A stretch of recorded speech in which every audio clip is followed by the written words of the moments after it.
It's done!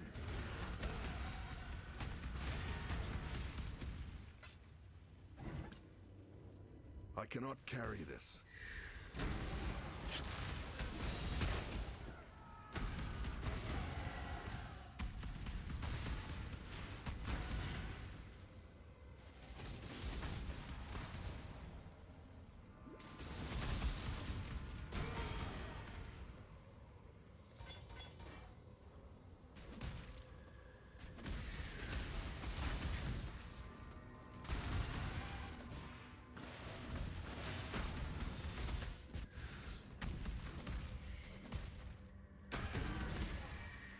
My mana is gone.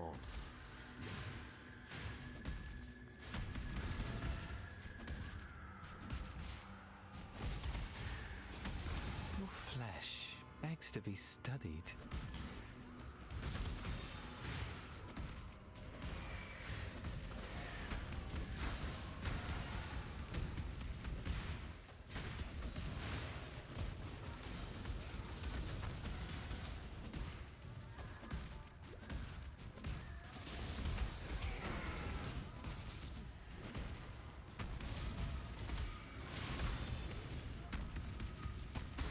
Delightful death!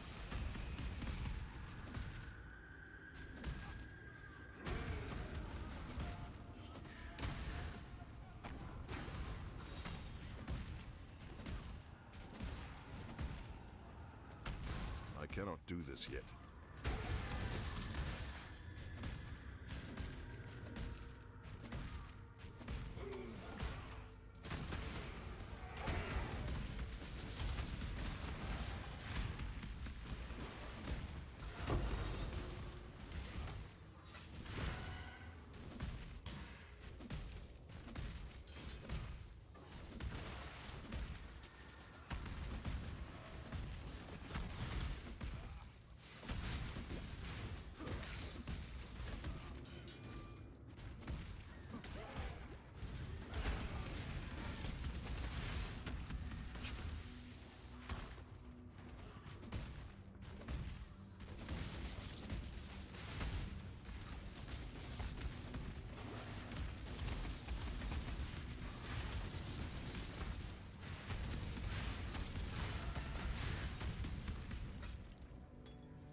You've done your ancestors proud, Karu.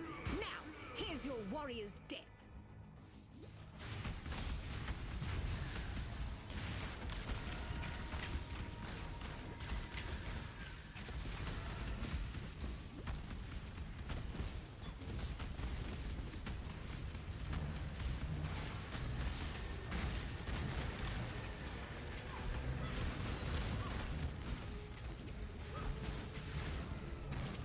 You'll be remembered, Karui.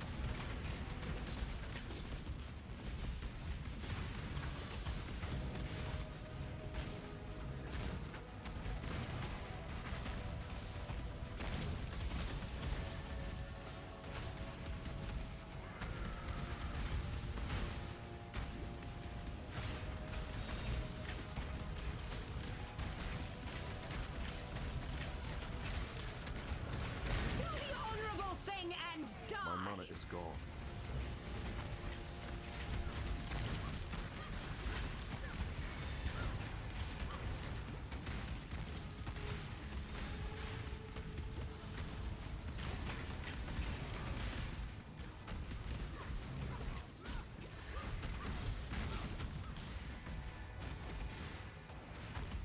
Hold still now!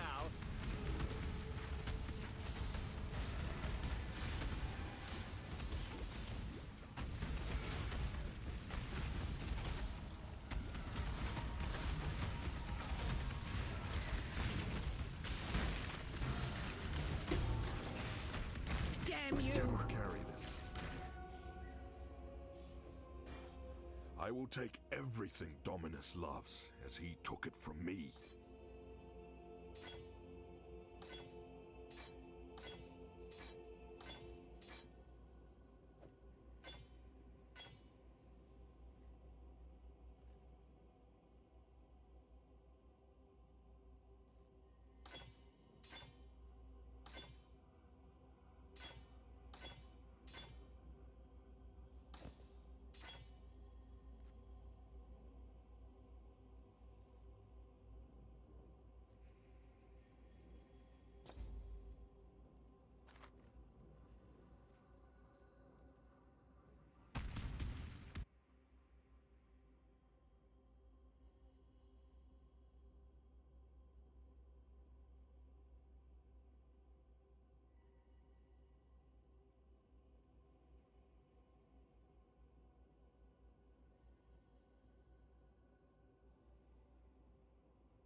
Watch yourself. Yes?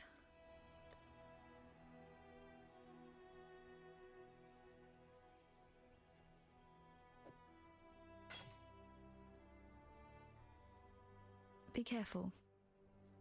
The Gemling Queen, she's impossible. You, piety.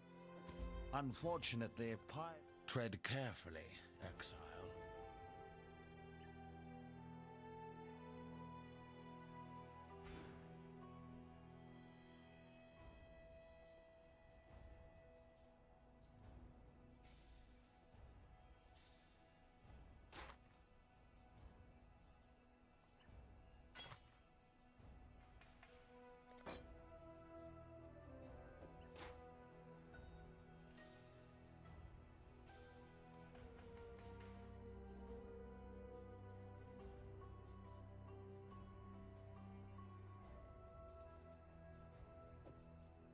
Ah, spiffing.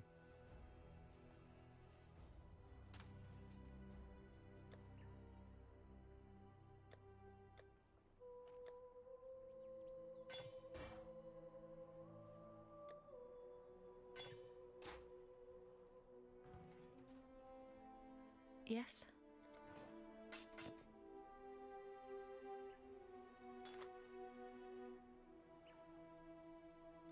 Bye.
You have claimed the most. There is nothing else.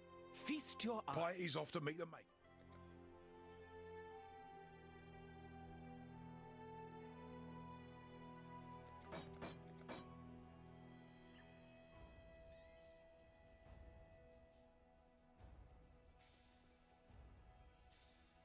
Good luck to you.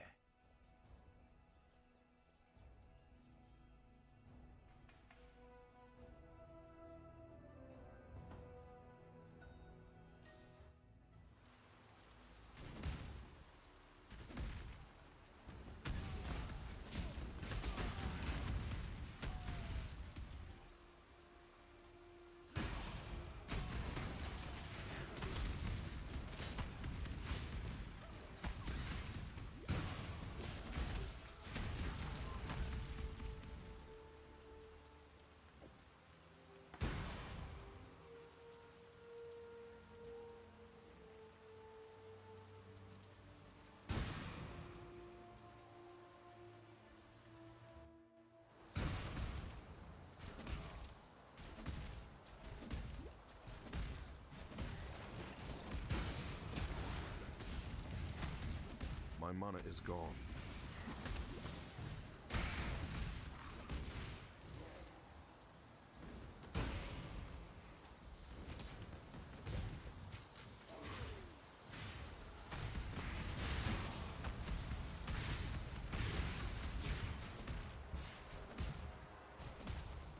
I cannot do this yet. Be on your guard.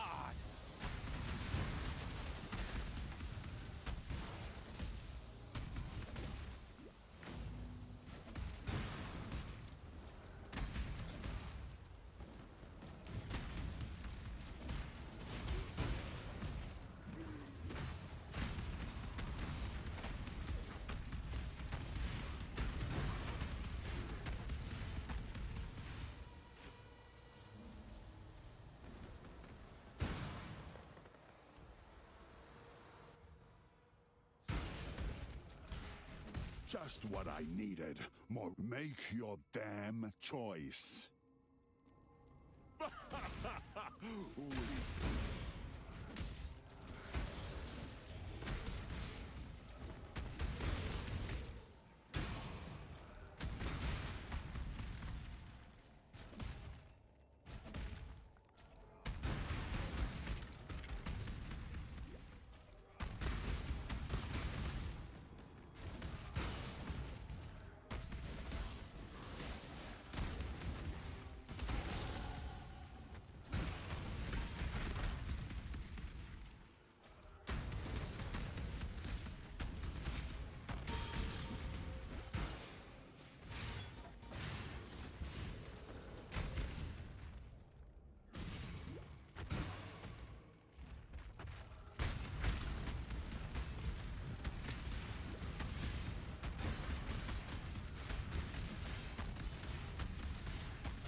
In more fortune favor you.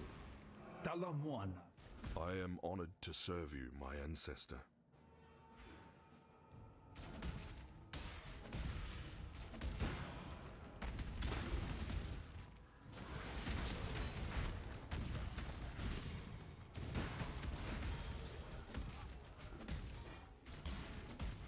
My mana is gone.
My mana is gone.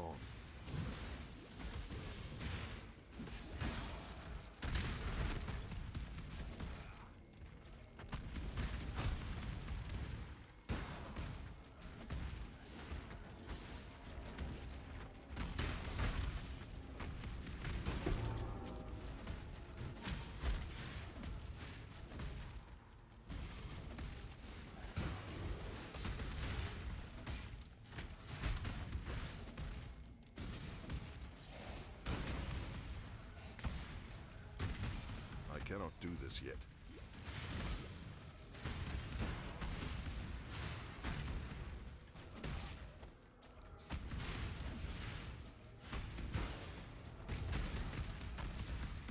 I survived the pits of Trathus. I'll survive you.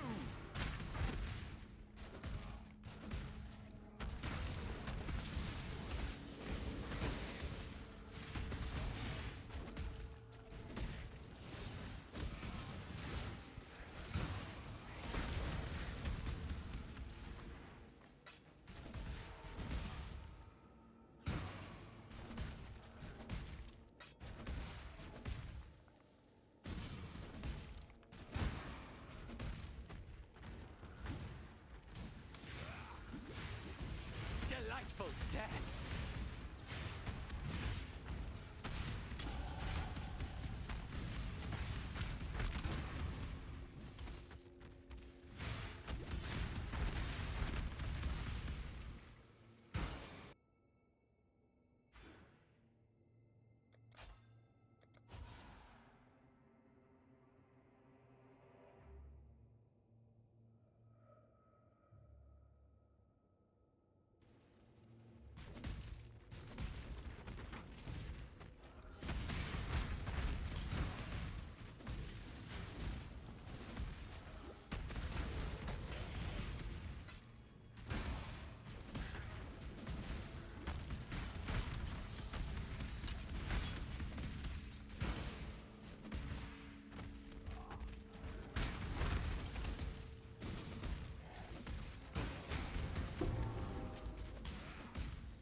This?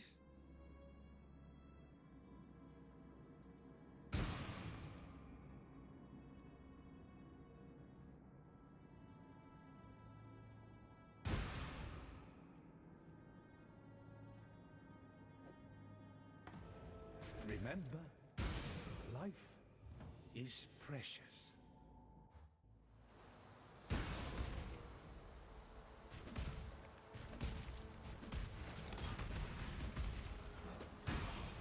My mana is gone.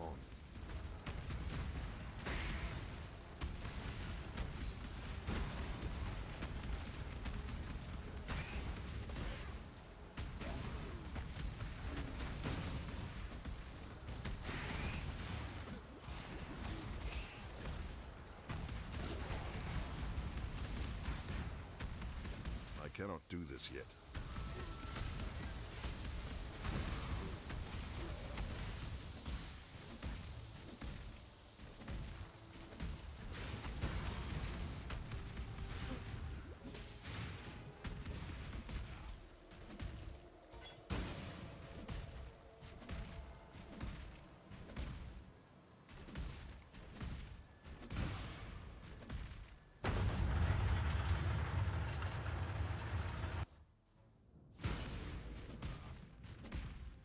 The Karui do not hide in towers built of fear.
My mana is gone.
Yes?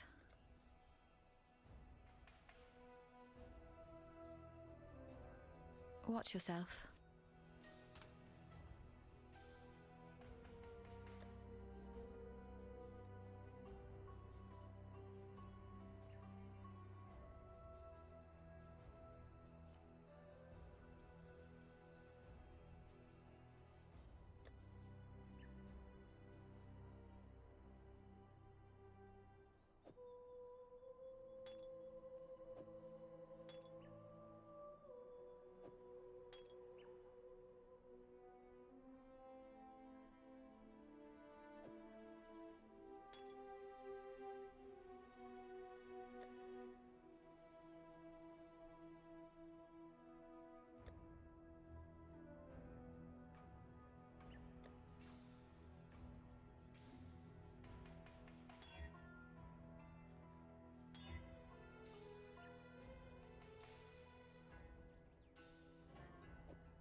Greetings.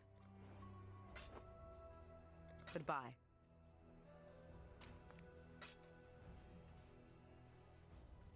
You're right.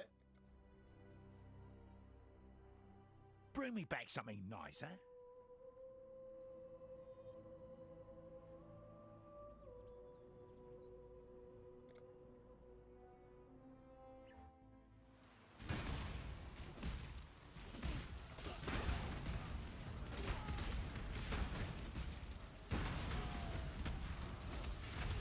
My mana is gone.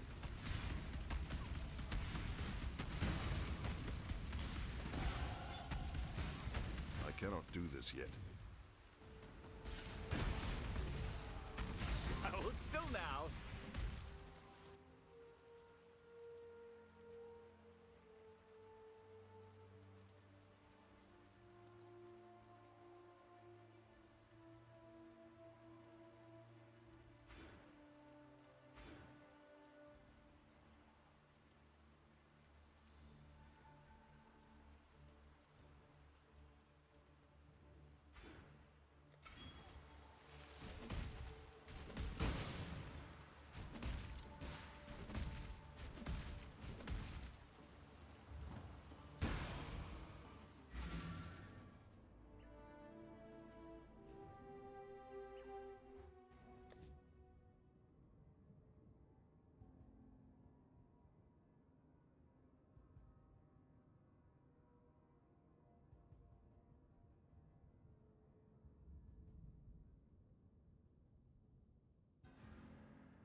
I exiled an animal.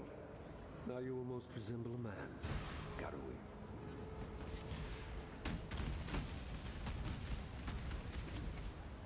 My mana is gone. This will hurt. I cannot do this yet.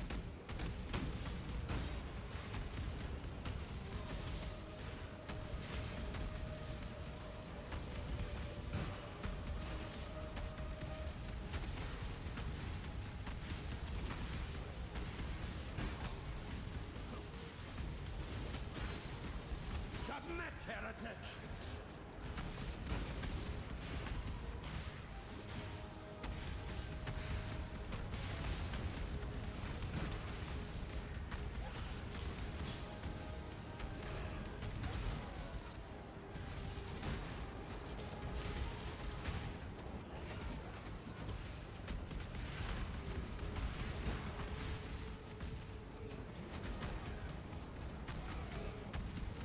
never seen the true face of God, exile?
My mana is You'll gone. be remembered, Karui.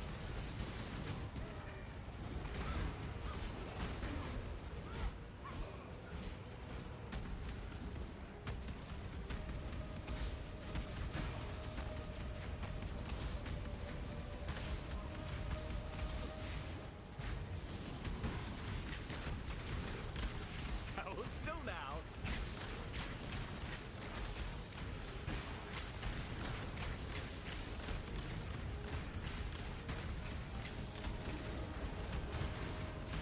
I cannot do this yet.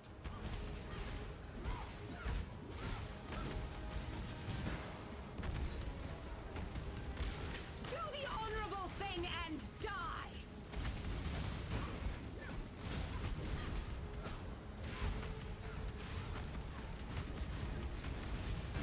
Damn you!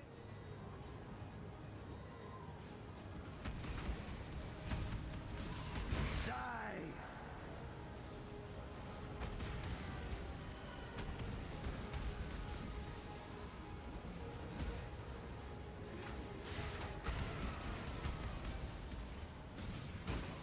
Nightmare prevails!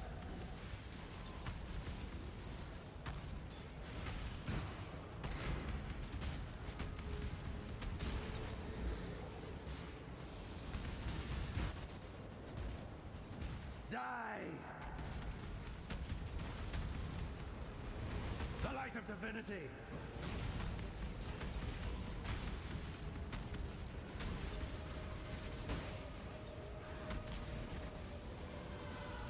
This world is an illusion, exile.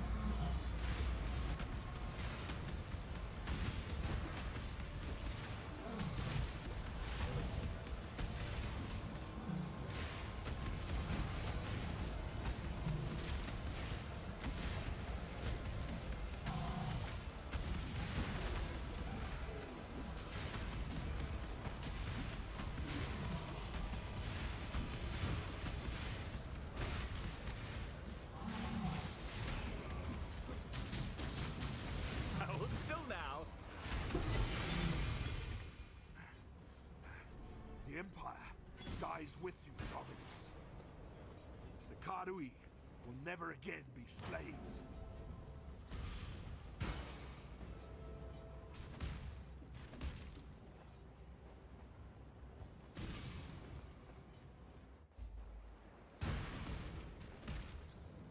Follow a dead river to the foot of Kitava's kingdom. Just how the elders at home told it. My mana is gone.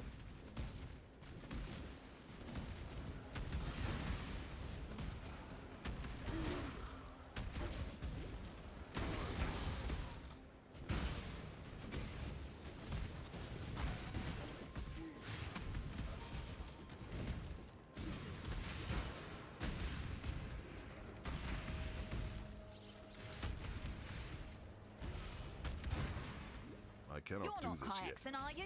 I'd hate to have to be nice.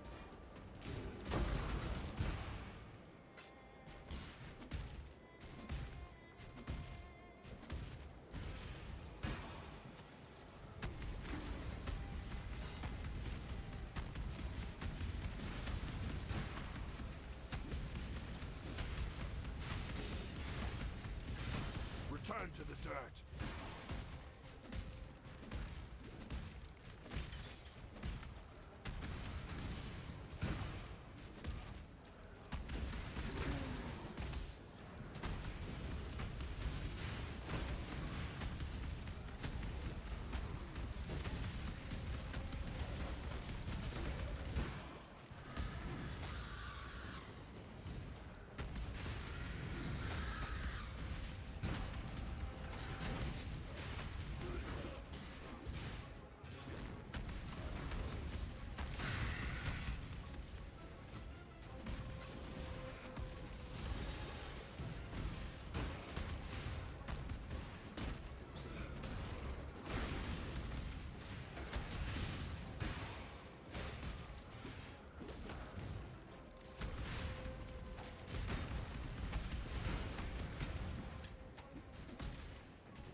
We open the mar-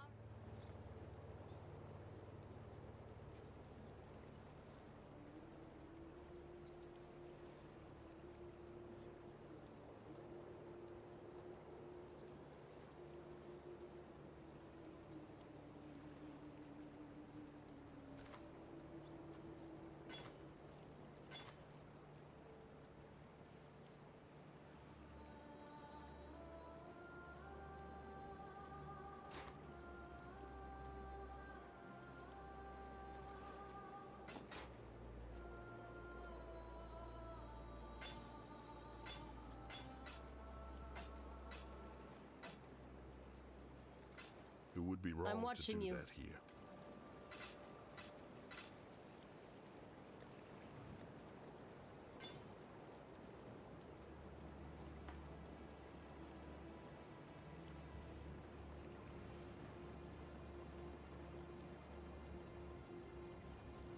Take care. Yes.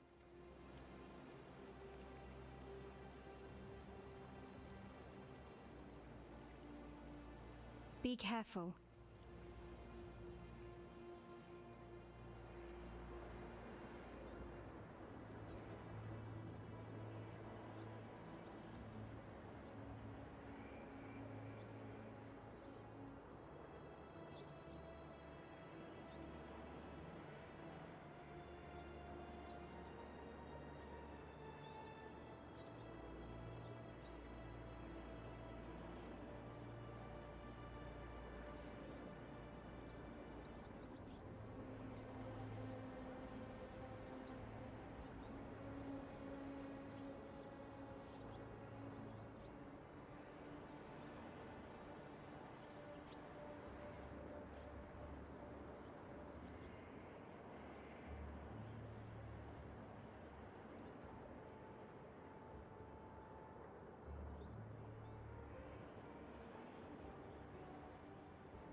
wrong to do that here.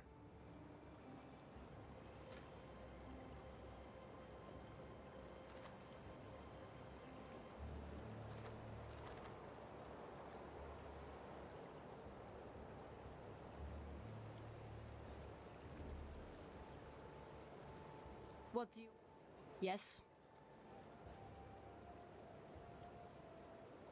I'm watching you.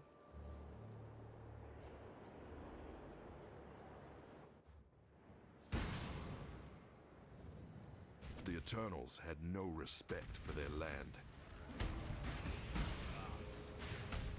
My mana is gone.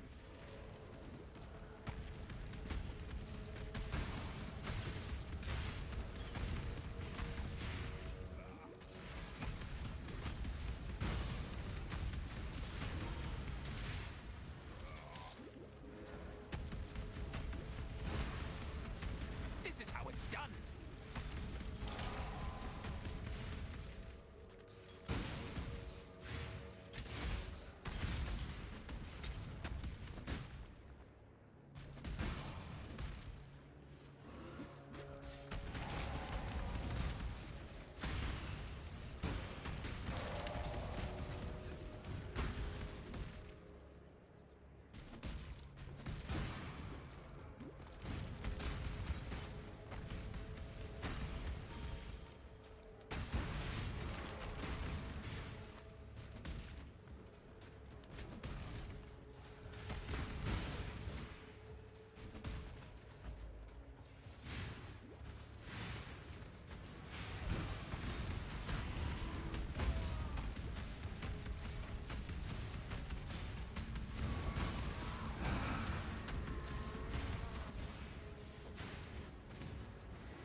For purity!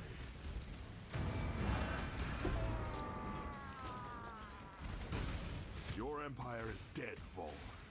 Join it.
Hold still!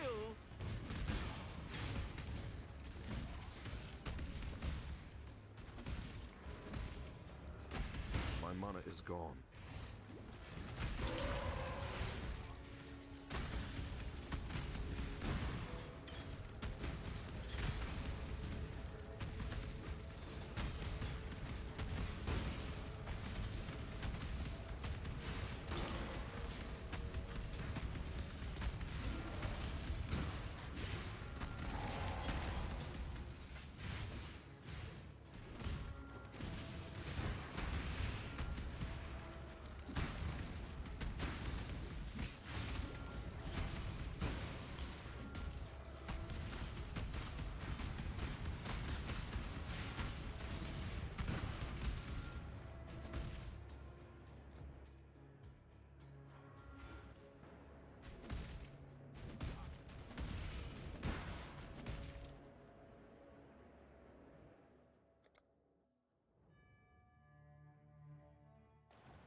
Look at that!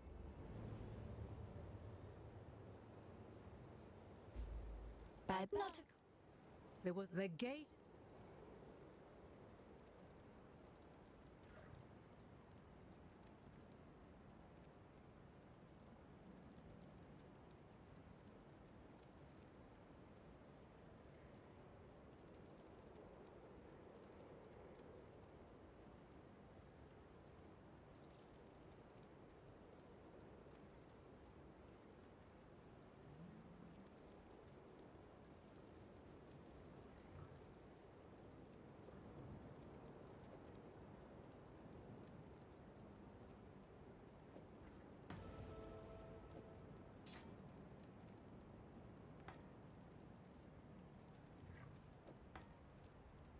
Act with care.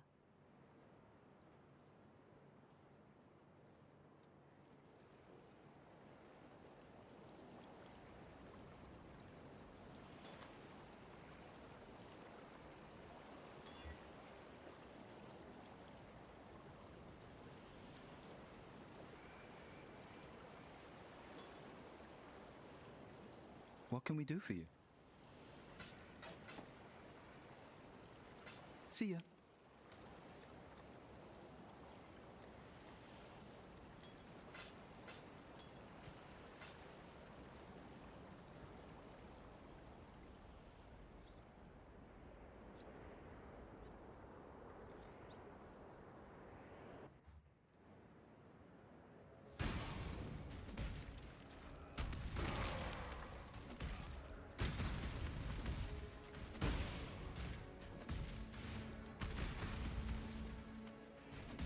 My mana is gone.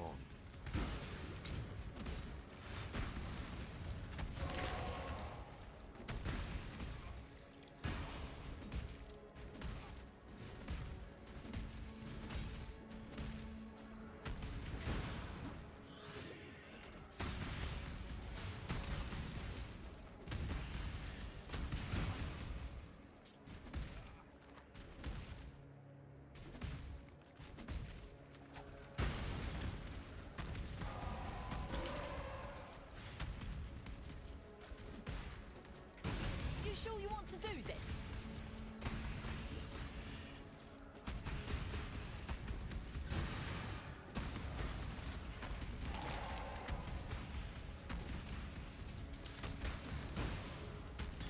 Hold still now.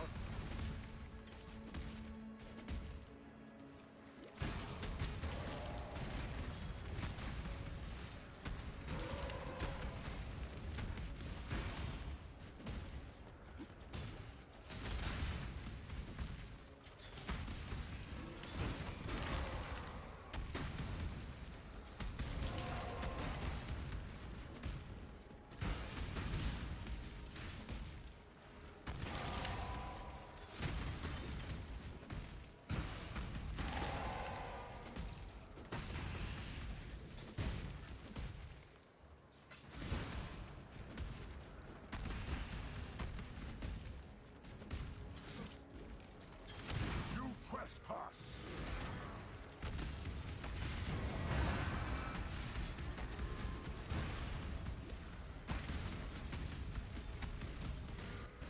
Repent! Repent!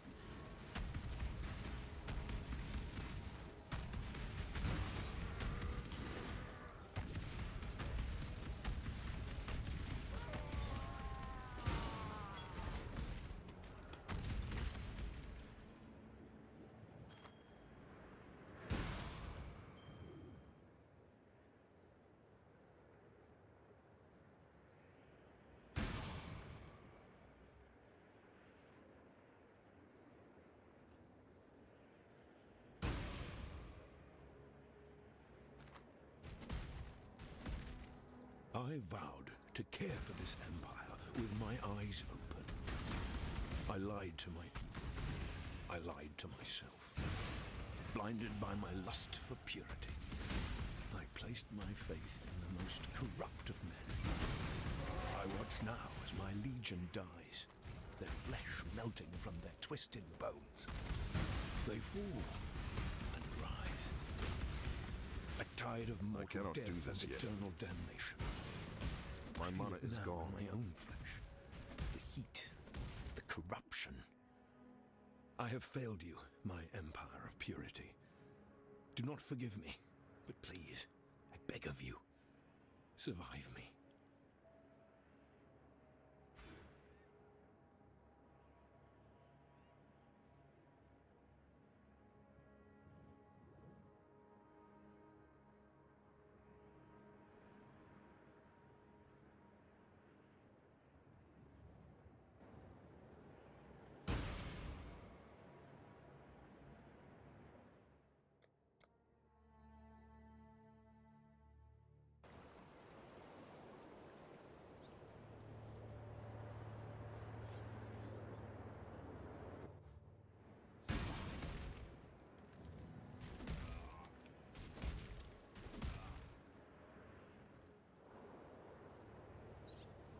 It would be wrong to do that here.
May reason,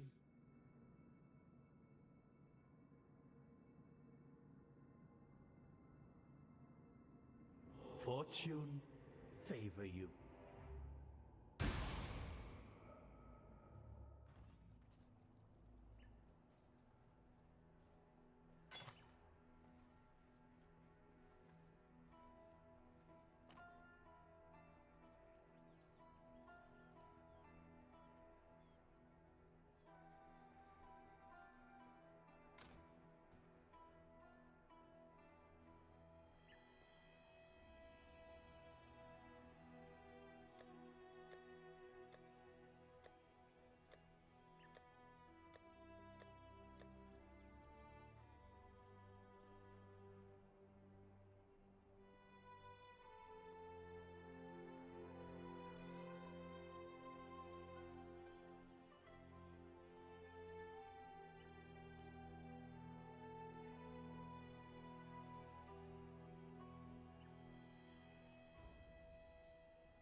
What do you need now?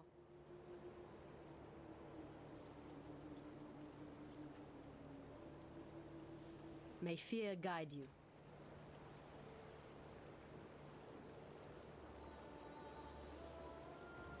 What do you want? May fear guide you.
Greetings.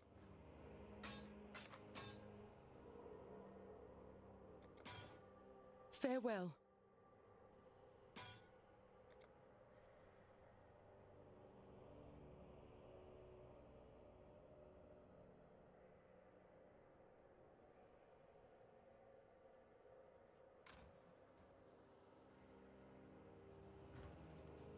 Hello.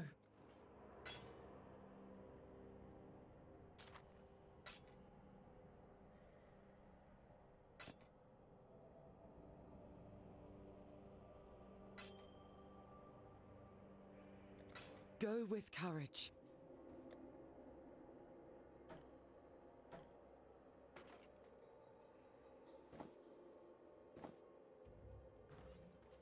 Hello.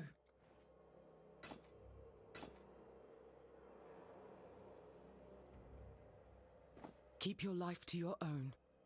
Hello.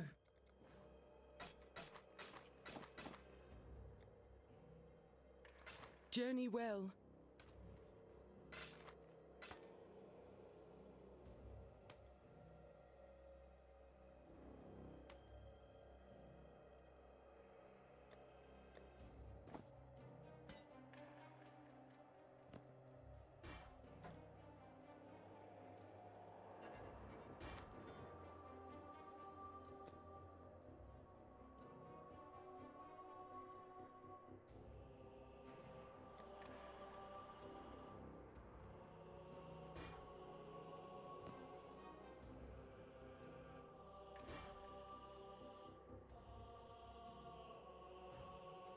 Hello.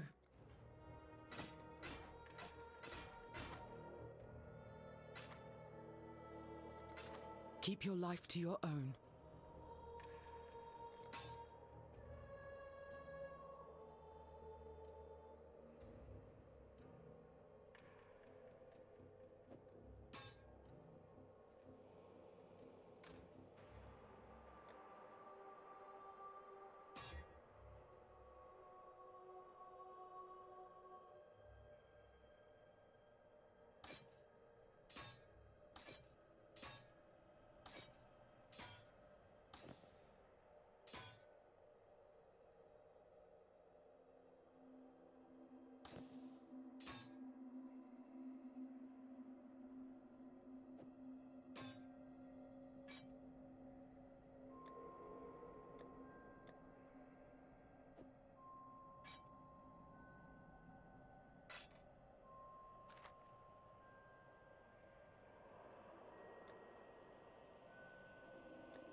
is how it's done?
My mana is gone.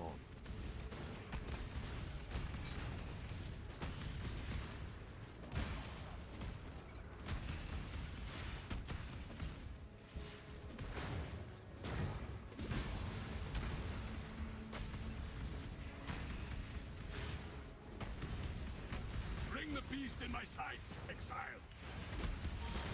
Haha! You are captured, stupid beast. I cannot do this yet. You have been captured, beast. You will be a survivor, or you will be food.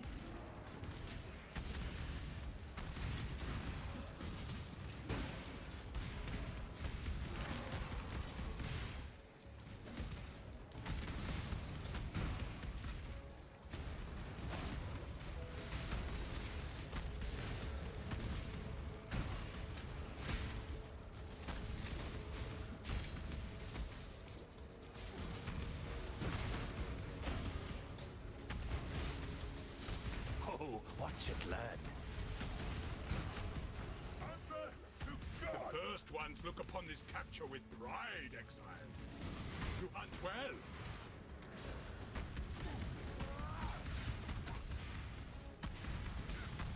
God awaits us.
That was a hunt you were looking for.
on your guard!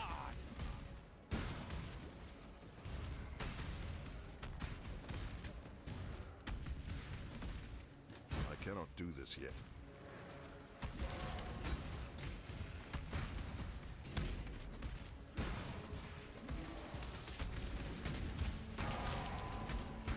My mana is gone.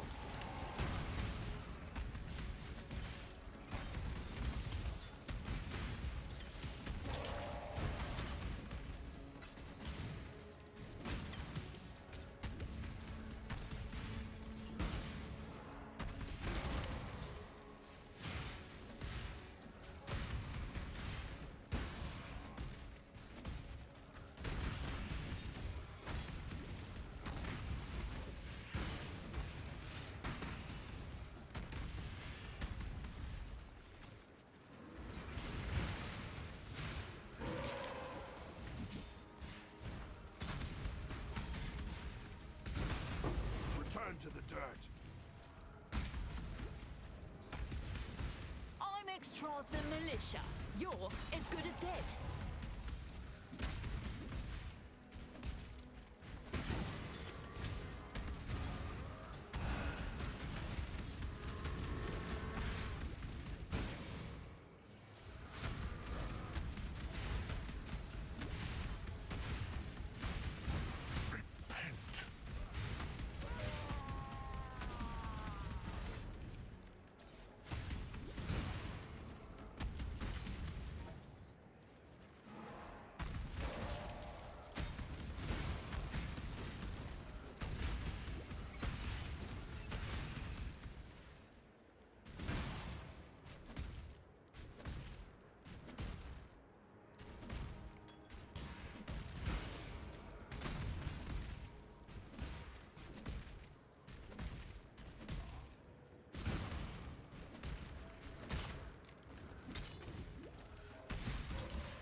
I cannot do this yet.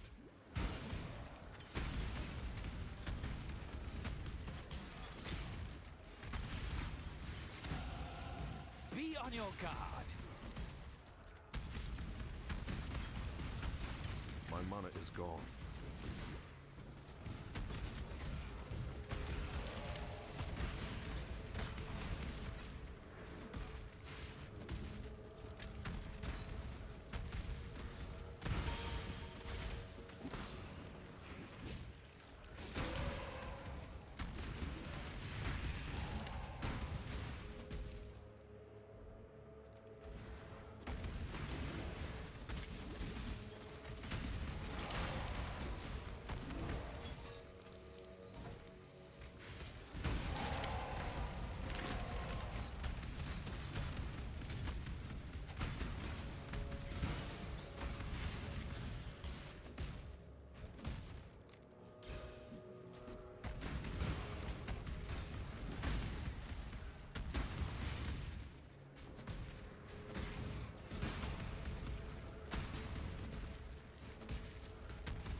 Yes.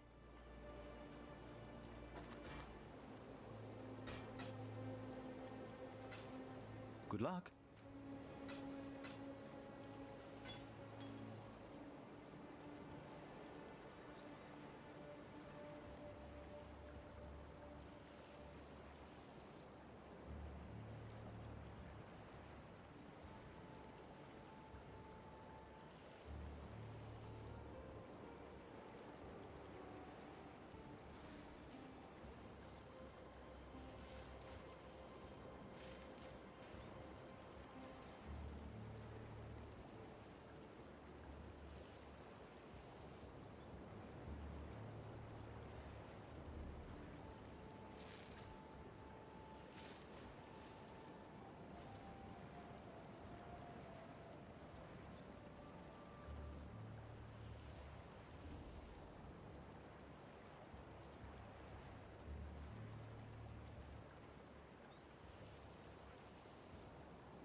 Brian Lehrer on WNYC. And for something completely different for our last 10 or 12 minutes, we're going to invite your calls on how you've met people to date other than dating apps in recent years. Let's say anytime in the last 5 years, you have to have been out there doing this. How have you met people to date other than the dating apps, especially if you tried the dating apps and you gave up?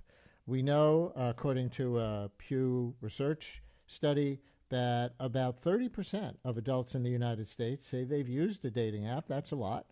And this is even more common among the younger generations. Half of participants under 30 have turned to one of the popular apps like Hinge or Bumble, as have 37% of those ages 30 to 49. And yet, there's seemingly an endless supply of think pieces and Reddit threads with the same conclusion: dating apps kind of suck. So whether it's swiping endlessly without a match, safety concerns regarding meeting strangers from the internet, or just a lack of authentic connection, many young singles are looking for ways to date offline. So if this sounds like you, that's our question. Have you quit the dating apps cold turkey in search of love offline? If you grew up with the internet and experienced much of your social life online, why is dating online particularly difficult? Of course, for a lot of people isn't. I mean, I know people of all ages who have recently met what turned into their spouses on dating apps. But for you, for people who are frustrated with the dating apps, we want your story of being frustrated with a dating app and finding a way to meet people in real life. 212-433-WNYC, 212-433-9692. Did you go out to bars?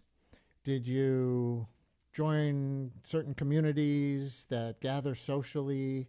Maybe you've dated a few people you met in person through a running club or an activist organization, especially if you're Gen Z or millennial. How much of your dating experience has been through apps? Why did you delete your profile, if you did? And have you found success in the face-to-face, in real life, physical world? 212-433-WNYC. It might help some other people out there who may be getting sick and tired of the apps and thinking, but there just is not a lot of gathering in person these days. So give them some tips. 212-433-WNYC, 212-433-9692, and we'll take your calls after this.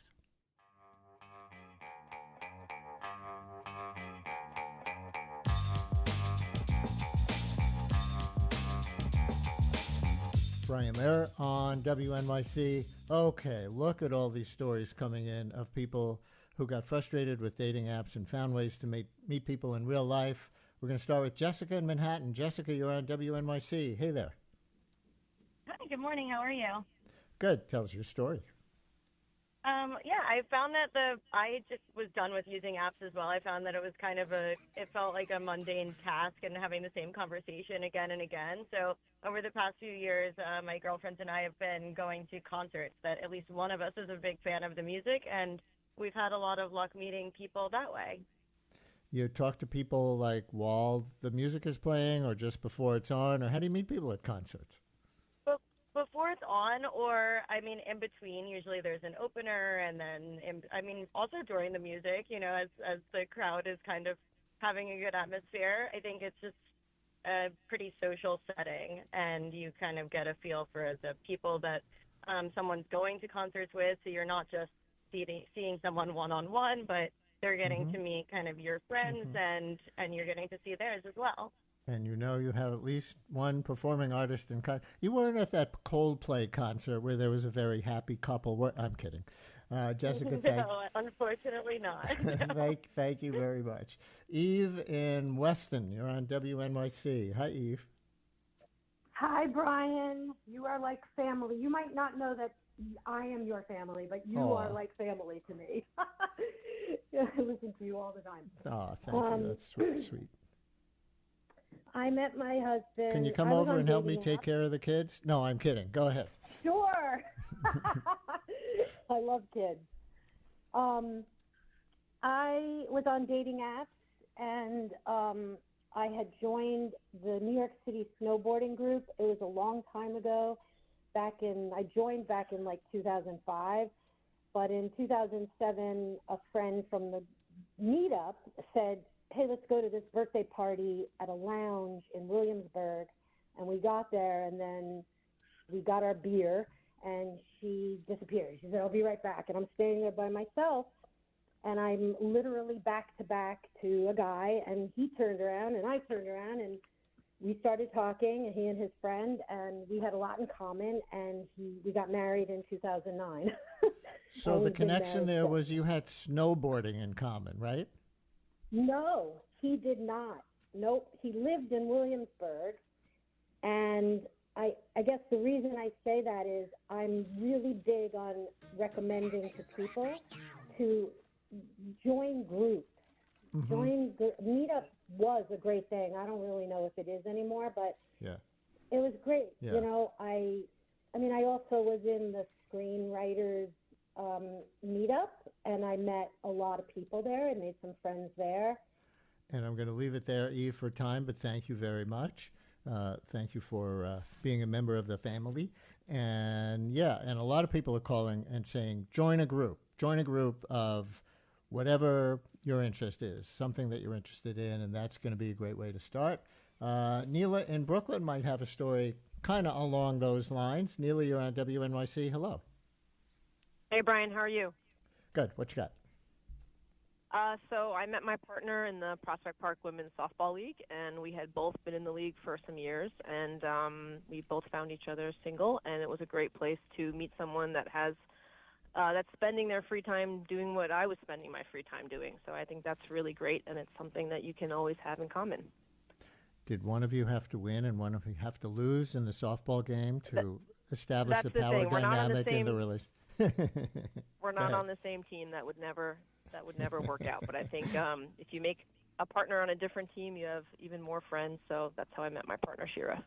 Thank you very much. Sam in Fort Greene, you're on WNYC. Hi, Sam. Hey, Brian. Yeah, I'm definitely very anti-dating apps at this point. I find them mostly just depressing. I definitely think going out and doing things that you just love is great, but I've met partners also by doing new things or just different things. So I met a partner I was taking salsa lessons, and I met her at a weekend class. My last partner I actually met through a mutual friend. He brought me up, it's kind of a funny story, but he brought me up to his childhood friend's house up in Vermont last year so that we could go see the eclipse. So yeah, I think it's great if you have things in common, but I also, like, for me personally, it's really just important that I know that we have chemistry. And I was just wasting time meeting people online, going out for a drink, and knowing within 5 minutes that we had no chemistry, as opposed to encountering these people in the world, being engaged in life, and being like, oh, like, I really like talking to you. I like being around you. This feels good. Sam, thank you very much. Listener texts. 2 words for you, Brian. Crossword puzzles. Just bring one to a bar. You'll get a crowd and maybe a partner. And Catherine on the Upper West Side, who I think is going to be our last caller, has a particular way to meet people while going shopping. Right, Catherine? Yes, Brian, and otherwise. Thank you so much. I'm thrilled with what Sam said. So along those lines, while I met my guy in 70 at St. Joseph's College for Women, because he was a guy coming into the play, here's what I do on a daily basis, because I am a terminal extrovert, but even if you're shy, you're at the market, you're over the flowers, the fruit works very well, you know, and you see somebody, you think, make eye contact, smile, and say, what do you think about this? What are you buying today? Or just, hi, how are you doing? Yeah, and so you started it with the flower section, and then I hear you went on to other sections. So there we go. All right, that's all the time we have for your stories of meeting people in real life. Others are saying at a T-Mobile store, another shopping story, a nature walk, a bike path. I don't know how you meet somebody on a bike. But that's the Brian Lehrer Show for today, produced by Mary Croak, Lisa Allison, Amina Cerna, Carl Boisrond, and Esperanza Rosenbaum. Zach Goddard-Cohen produces our daily politics podcast. Juliana Fonda and Milton Ruiz at the audio controls. Thanks for your in real life meeting up stories. Stay tuned for Allison.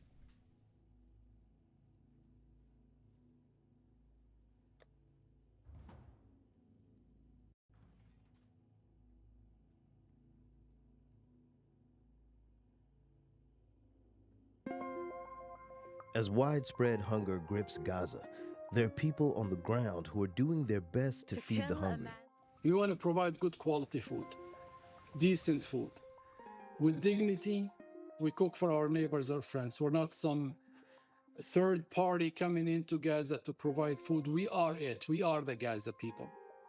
Coming up on More to the Story, I talk with Abe Adrami from the Gaza Soup Kitchen about what it takes to coordinate food aid for their 11 sites in the Gaza Strip. Stay with us.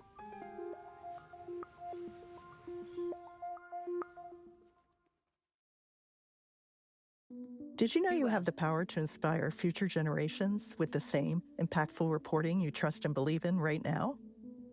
I'm Lisa Schachter, and I manage the Legacy Society program at the Center for Investigative Reporting. When you include Reveal in your will or other legacy plans, you are passing along your values of truth and integrity. It won't cost you anything right now, and you don't need to be wealthy to make a difference.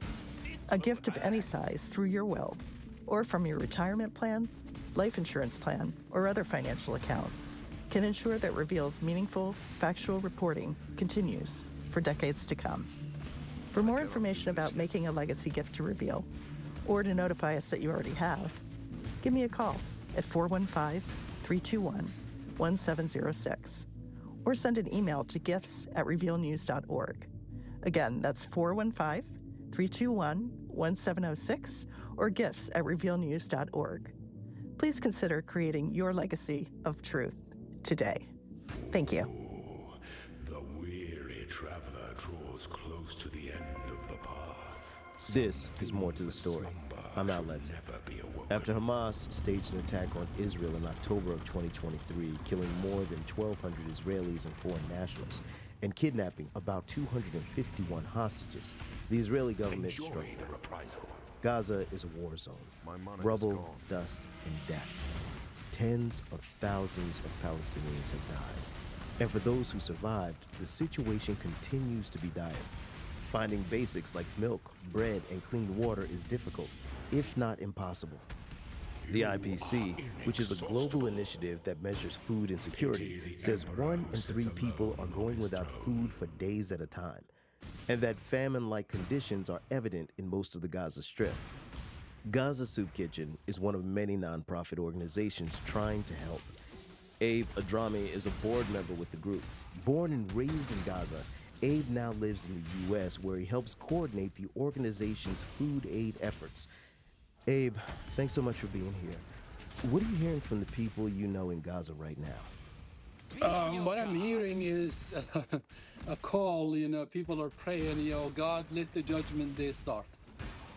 I mean, that's really a common prayers that people, let's just end this whole thing. Can you unpack that for me? Like, what do they mean when they say that? Pretty much saying, let the end of time happen. Let's, as faithful people believe that, this whole life would end one day and we're all gonna meet our Creator and there'll be heaven and hell and all this stuff. And they're saying, just let it happen now. And another thing they often say, those who were killed early in the war are the lucky ones. For example, I lost my oldest, one of my sisters, 72 years old, Halima, second week of the war. And it was shocking when it happened. And now my brothers and other siblings are looking back at it and saying, she was the lucky one. We're the one that's unlucky to go through this hell for the past 2 years. So that describes how bad things are happening. Everything is a struggle. Staying alive is a struggle. Finding food is a struggle.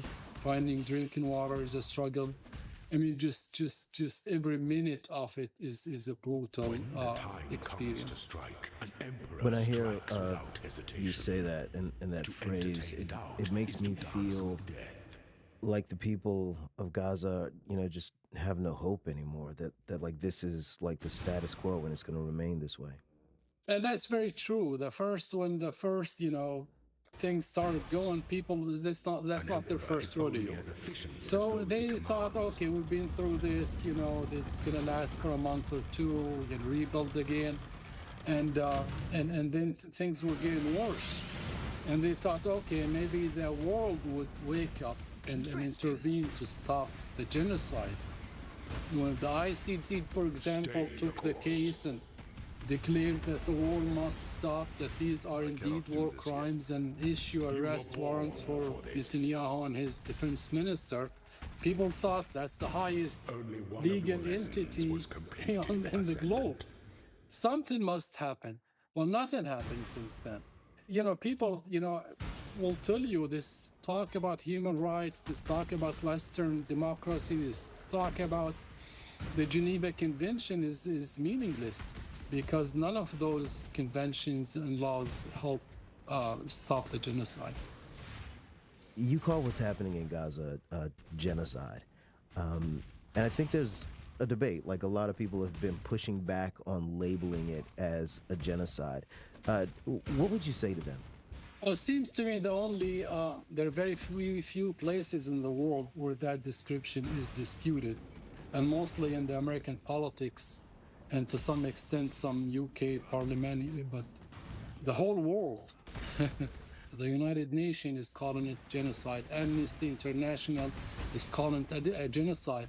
And so, and even some Israeli human rights organization recently called it a genocide.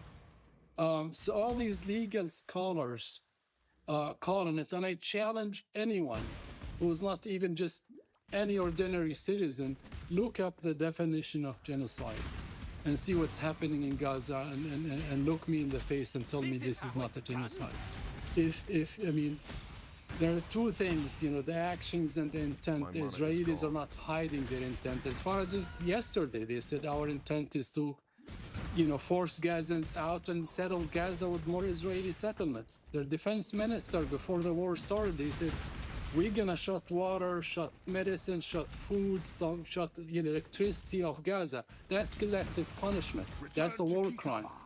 So when you're talking about, as of yesterday, 60,000 Palestinians got killed, around 20,000 of them are kids, 70% are women and children. And there are thousands are still missing under the rubble. It's obvious that the Israeli government is using food as a weapon. And when you hear the peace talks and they say, well, Israelis agreed to let airdrops happen, dropping food, or allow certain countries to supply Gaza with food, that tells you that they're the ones shutting the borders from entering food. So you're talking about 2 million people who were intentionally starved by another country. I've seen a lot of talk about widespread hunger and the famine happening in Gaza right now. But a lot of times when I see the news coverage, they talk about the famine as in, like, this just happened. Like there's nobody really responsible for it. Like it suddenly, like Gaza is now in famine conditions. Can you speak to that specifically? Right. This is artificial. This is a man-made starvation. People aren't hungry. They are made hungry by the siege and the Israeli bombing and closing the Gaza. It's mind-boggling to hear my Jewish friends the slogan of "Never Again," and I love the slogan. I have several Jewish progressive friends who are great advocates of human rights, and they're using the history of the Nazi and the Holocaust to make sure it doesn't happen again. Unfortunately, it's happening in Gaza. Because the irony is that you have thousands of people who are starving to death. And right a mile across the Egyptian border, there are miles and miles of trucks full of food. So that's really it's extremely sad that the world is watching this live on TV, seeing the irony of you get food on this side, plenty of food, and right across the border there are thousands of people who are starving because the Israelis decide to use hunger as a weapon to subdue their population and force them to leave Gaza. I want to talk a little bit more about your organization and how it works. How many food distribution centers does the Gaza Soup Kitchen currently have operating? Currently, we have 11 feeding centers, and the numbers change based on the situation.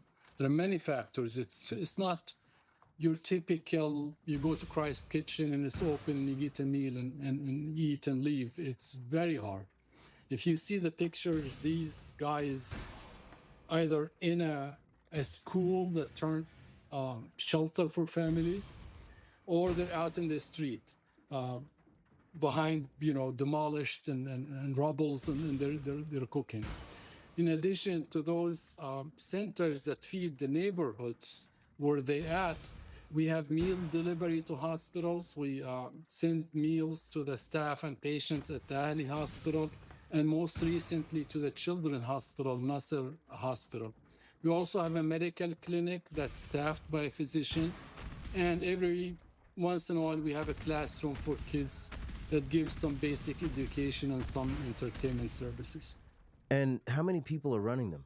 Total employees averages between 60 and 65 people between the chefs and the workers that man it. And let me just expand on this. The whole process is extremely difficult. I mean, you collect donations here. That's the easy part. Try to get that fund into Gaza is very, very difficult because all the banks were forced to shut down. So there's no standing financial system in Gaza. So you rely on money exchangers, just people who have some money. And you go through whether it's Egypt or Turkey, any third party, to get that money into Gaza. So we try to talk with farmers, with people who are providing what's left of ingredients and vegetables in Gaza, about accepting, money transfer, like from a phone app to a phone app in lieu of cash. And we've been working, for several months now. So there is trust relationship, or they'll accept the payment. And people sometimes realize, they're helping their own communities, so they'll help us get food one way or another. So that's just the cash part. Trying to find fire logs is a challenge. So you try to scavenger a few logs here and there and wood, often from houses that were bombed. Try to find that wood and light, because there is no propane, there is no electricity, no gas. So that's how you fire up the pots is wood logs. And then find chefs who can, who know how to cook. And sometimes the hardest part is, how do you control the crowds? Because our motto, the three things we can never cross is: one, we want to provide good quality food, decent food, with dignity, and definitely treat people. I mean, these guys who cook are neighbors. We cook for our neighbors, our friends. We're not some third party coming into Gaza to provide food. We are it. We are the Gaza people. So those who cook are locals. The chef is local. Everybody that works. So that's the hardest thing sometimes, is how do you control the crowds? Yeah. You're talking about hundreds of hungry people, and the lines extend so far. And initially, the first few pots, everything goes well. Then those in the back start realizing there is only half a pot left. So I mean, I may not get to fill my plate.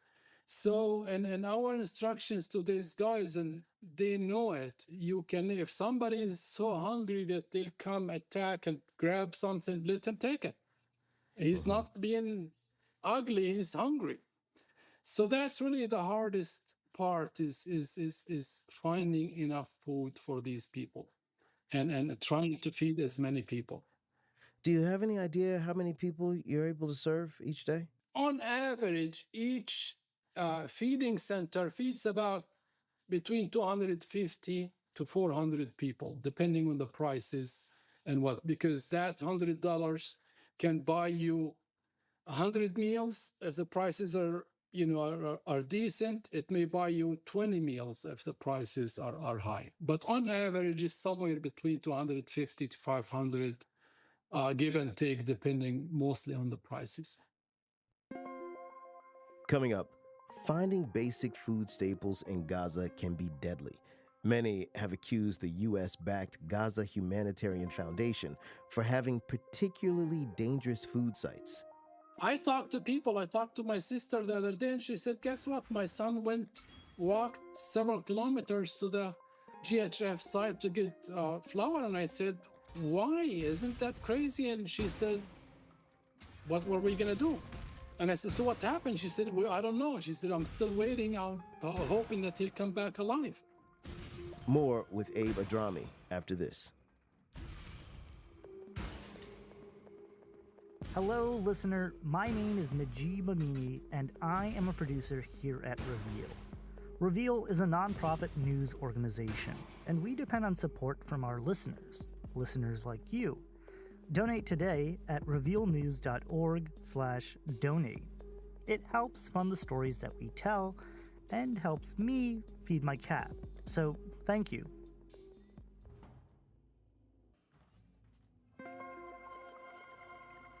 This is More to the Story. I'm Al Letton, and I'm talking with Abe Adrami from the Gaza Soup Kitchen.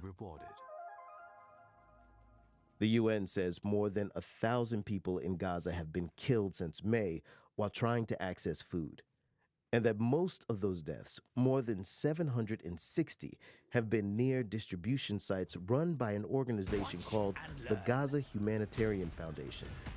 Let me ask you specifically about the Gaza Humanitarian Foundation. It's an Israeli and U.S.-backed organization that was started this year and meant to replace UN efforts to distribute food. What are your thoughts on that group? Right. Gaza Humanitarian Foundation is as close to humanitarian as the devil is close to enter paradise. I mean, this is Gaza Humiliation Foundation in reality. And as recent as last week, is gone. a U.S. ex-military employee, he worked in Gaza, came out and blew the whistle on what's happening there and informed the world that actually these guys were shooting at 100 people. So people get killed, many get injured. It's a scam. It's really a trap where thousands of people get in. It's such a humiliating. If you look at the videos and the footage of showing people just piled up, stuck between fences, and those are starved people given the choice. You either stay home, die out of hunger, or you walk kilometers, several miles to get to the GHF feeding center, and you may get killed there.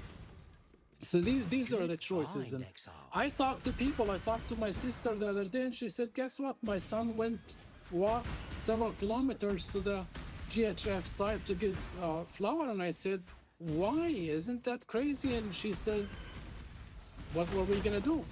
And I said, so what happened? She said, well, I don't know. She said, I'm still waiting, hoping that he'll come back alive. I mean, that's how bad the situation is. And it's just, the whole thing is shady. You cannot feed people while drones are hovering over them and the bullets are flying over their heads.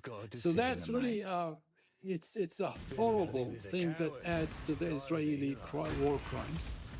What does the Gaza Soup Kitchen do differently to try and protect people seeking food?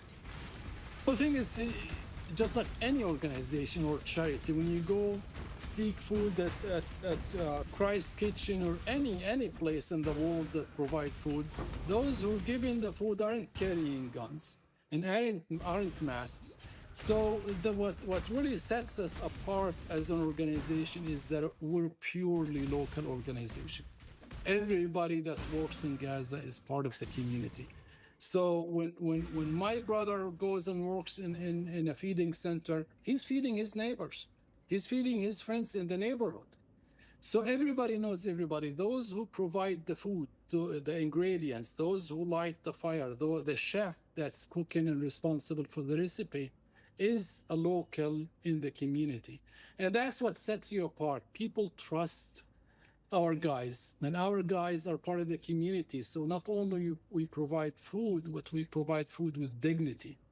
So recently, France, the UK, and Canada announced support for a Palestinian state. I'm just curious, do you think that's genuine support, political theater, or something else? It is way overdue. I mean, this should have been done many years ago. And ironically, even the US government for many years, throughout all these administrations, believed that the two-state solution based on the 1967 border is the way to go. But yet, when the issue is submitted to the Security Council to recognize the state of Palestine, the US government vetoed it. I mean, that's your own stand. Why don't you recognize Palestine as a state if you believe the two-state solution is the way to go? So that's way overdue. Second is that there are two opinions. I talk to my family and friends, and there are people who think, "Oh, that's great. That's better, late than never." So they think it's a good step forward. Others believe it's just a stunt. It's a fig cover, for the Arab countries like Saudi and Bahrain and those countries to normalize relations with Israel. Because it would be very shameful in the eyes of their own people. You want to normalize relation with Israel Israel is committing genocide in Gaza. So shame on you. So they're trying to show, well, actually, we gained a lot of good things for the Palestinians. Look, we're working with France and Britain and Canada and all these countries to recognize Palestine as a state. But at the same time, we have to recognize Israel. Well, if you recognize Palestine as a state without further actions, it would be meaningless. What recognition would change the status of those hungry people in Gaza? What is the British and Canadian and French recognition would help those farmers who are losing their land in the West Bank? So based on that recognition, if they truly recognize Palestine as a state, then those Israeli soldiers carrying the guns and roaming the streets of Gaza become illegitimate. It becomes an occupying force of another land, of another country. Those countries need to put sanctions on the occupying force, just like putting sanctions on Russia for occupying another country that's called Ukraine. So that political recognition of Palestine as an entity has to translate into punishing Israel for occupying and subjecting Palestinians to all this brutal war, and rewarding Israel if the Israeli government agreed to this two-state solution by opening borders with Arab countries and normalizing relationships. But the mere recognition itself, it carries symbolic, political, good thing that's happening, but unless it translates to change the life on the ground, it won't be that important. Yeah. Abe, thanks so much for talking to me today, and also thank you for your work in, feeding people who are facing an extreme crisis right now. Thank you, sir. If I may add, and just something that I will really share with American Jews and the Israelis themselves. I mean, we can continue to kill each other to the end of time, or we can sit together and say, how can we build a better future for our children and our grandchildren? It's not about Hamas, and it's not about anything. Everybody knows that the source of the issue is that there are people called Palestinians who are living under occupation, and people, throughout the world will pay a price, no matter how high, to gain their freedom and get their dignity and have the right to self-determination. How long will it take the Israelis to realize this? And the earlier and the faster we get to that point, see each other as humans, not as enemies, I think the closer we can get to a solution. Abe Adrami, board member of the Gaza Soup Kitchen, thank you so much for coming on and talking to me. Yes, sir. Thank you. That was Abe Adrami from the Gaza Soup Kitchen. You can learn more about their organization at gazasoupkitchen.com. Before we go, I wanted to leave you with this message from Khalid Kadas, who works in one of the organization's taquillas, or food centers that offer free food inside Gaza. I need everyone to hear about Gaza Soup Kitchen because it's a really important project. The Gaza Soup Kitchen is a light that shines in the darkness. It cooks a life before food and serves dignity before meals. We are not just feeding a people. We try to give him everything.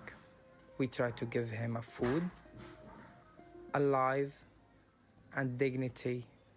Also, we try to give him a much of care. We are telling the world we are here. That was Khalid Kadas from the Gaza Soup Kitchen. After listening to this episode, you should check out an amazing story that our colleagues at Mother Jones just published in partnership with France 24. It's a video interview with retired U.S. Army officer Anthony Aguilar recounting violence and chaos at food sites run by the American and Israeli group Gaza Humanitarian Foundation, which you heard Abe mention earlier. We'll put a link in our show notes. Lastly, to keep up with everything we're doing here, sign up for our free newsletter by going to revealnews.org/newsletter, and we'll send you the latest from our newsroom in a weekly email. That's revealnews.org/newsletter. This episode was produced by Josh Sanborn and Cara McGurk Allison and edited by Brett Myers. Theme music and engineering helped by Fernando Arruda and Jim Briggs. I'm Al Ledson, and this is More to the Story.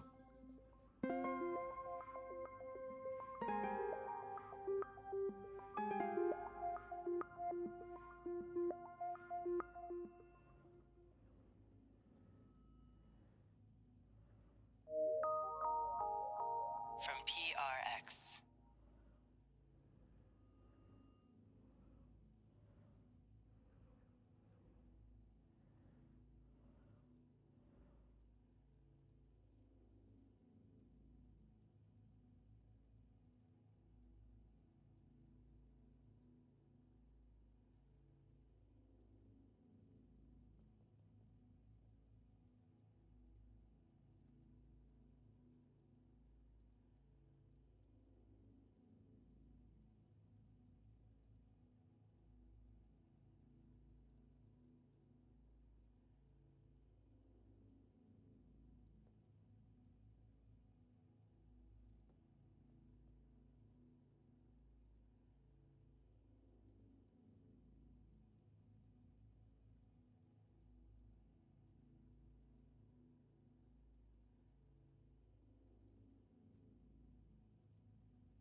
gloves. I have about 10 bases for each top tier base. Okay, that's not true. I have Liches, I only have like 4.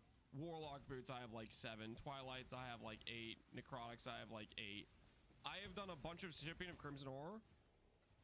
The game refuses to give me Warlock gloves. I've not gotten a single pair of Warlock gloves, so we need one of those. And I've also done a bunch of this morning. I gambled like 60k gold on gloves. Well, like 20 pairs of gloves. I cannot do this yet. Didn't get it. Warlock, so we're looking for one of those.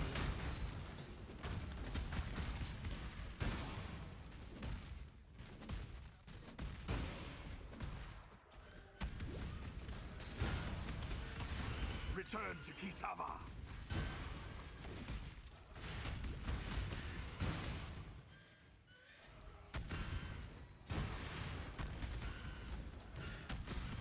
My mana is gone. I was watching super late. There's no way life build are doing this. The way life build does those fights is if it can just completely out DPS the fight. So if Jung's character does enough damage where he can just kill the fight before it even starts, there's a chance, but I don't know, man. I feel like it's gonna be so likely that life builds like show up and then just get completely one-tapped.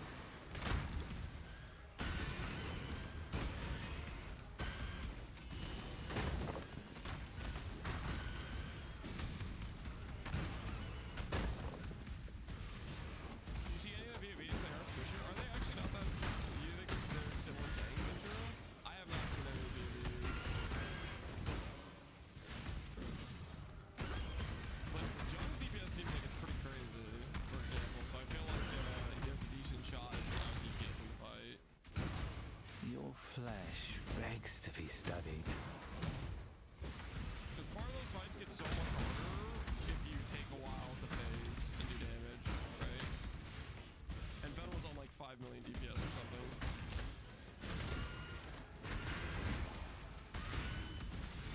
I believe in Karn's secret attack. If, I don't know. You guys are saying it was Nebulox. I feel like if it's Nebulox, he's going to die to a degen. Unless he somehow figures out how to make tainted This is how it's done? Nebulox maybe. No. Who's up here, B? 13k life with Palm. And 90 mag call res.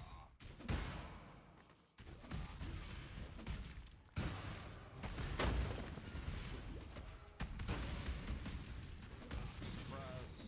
It's still a lot squishier. Like 10k regen? Wait, does he actually have 10k regen? Where is he getting regen from? Just like a bunch of regen on tree. Oh, you haven't Kitava's Cry, belly right? rumbles. Isn't that kind of sane He regen is to hungry regen? for me.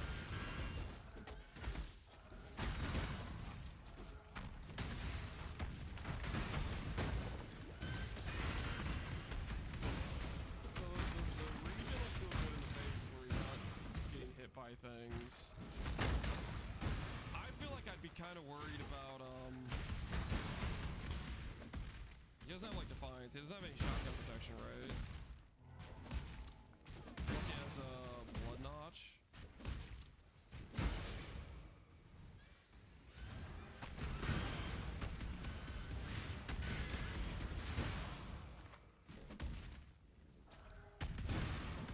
If he has like Blood Notch too, then maybe I could see. I'd be worried about getting shotgun.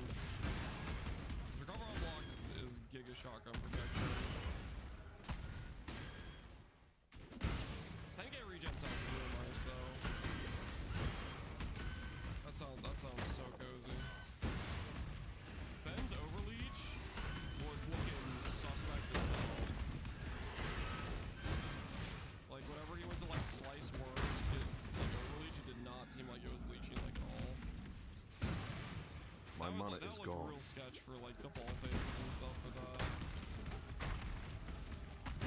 Even the clip where he died, he like got hit and his recovery just was not there before the next hits came in. Karui and Maraketh once fought together. I honor that friendship.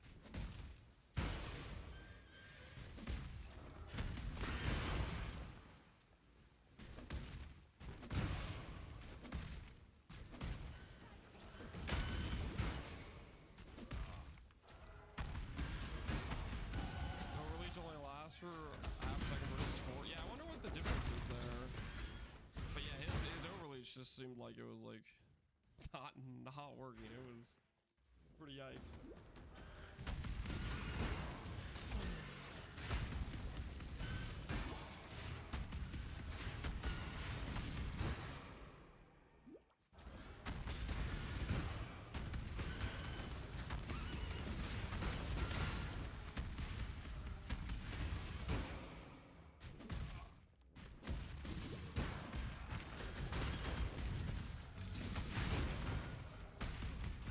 Did House Kayakshin send you? No? Then be gone. I mean, your character still dies, you still lose all your gear. The Merc doesn't lose gear, so it's a little bit of an easier reset, but...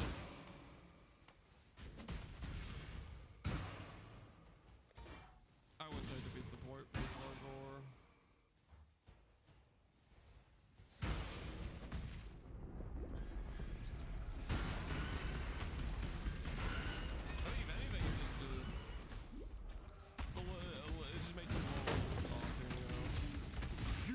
Feast no longer, Kitava. The ancestors demand it.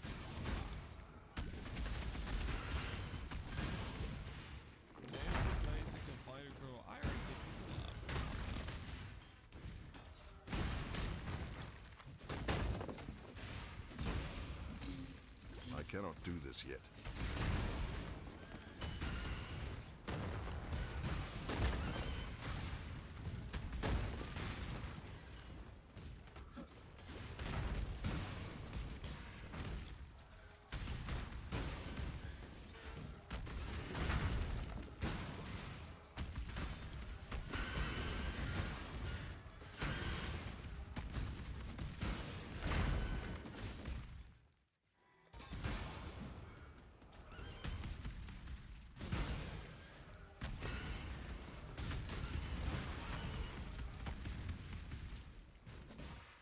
My mana is gone.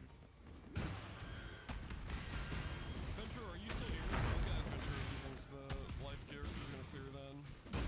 10k regen, 13k suppress, block. This one seems pretty decent. Elegantly I feel like I'm still kind of worried about the shotgunning of it.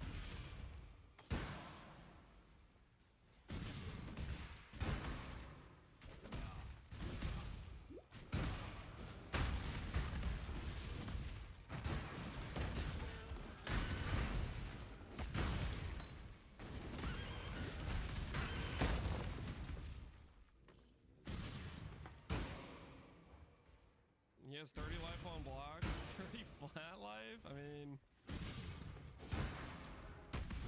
not the same as 1,000. How much you get from 5%.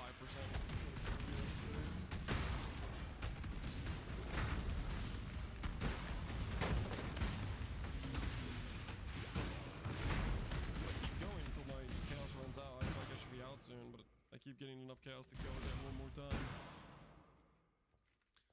Alright, Fusion, currency refresh do you have? We're up to 30 plus, and I haven't done don't die, yet. please. I haven't done burial. So my plan right now is we're gonna do all that Tujin, and hopefully we get some 5 stacks or something from Ancient Orbs. My Tujin so far this league has been like really low on Ancient Orbs, I feel like, compared to what I've done previously with Tujin. I am the Reso, the Sword King. It was here in the pits of Theopolis that I made my name, killing rabid dogs and wild boars before I could even be considered a man. In this, so glorious of arenas, I care nothing for your past, only your future. And for that, you will have to fight. That's the upside. All this extra Tujin will have a lot of extra health. Exalt, you got good crafting materials. That's definitely for sure. Biggest thing we're really missing is harvest to supplement. Harvest This will hurt. Res, or more likely to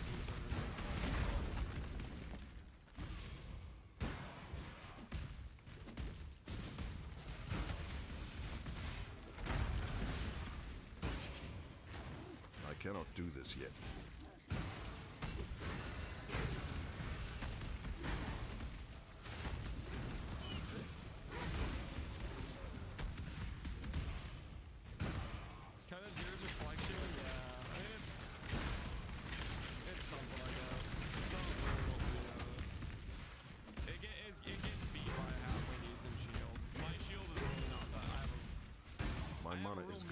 shield, and it's like I lose suppress, I lose ES, I gain immunity, I gain first immunity. So we're using it for now, but it's not gonna stay, if that makes sense.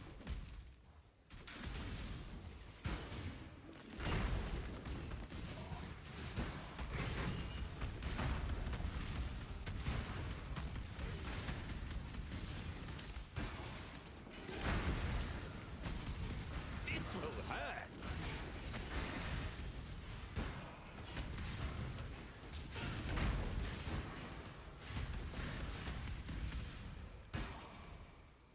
Recover life on block. Yeah, that would definitely help out the that life POV. Yeah, recover on block on the shield.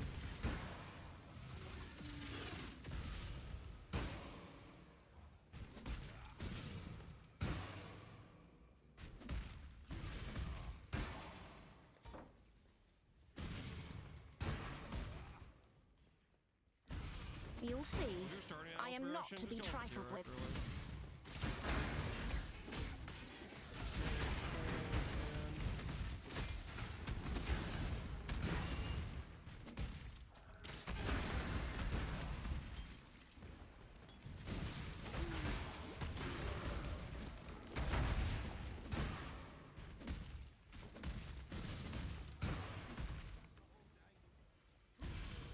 People of the gutters, steel your bellies, for the slaughter is at hand.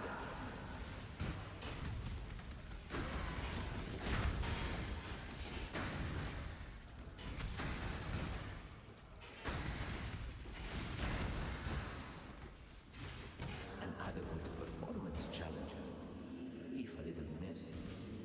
Yet Barcool and his stinking flock were simply an audition. Let us see how you fare in the grand arena of Theopolis.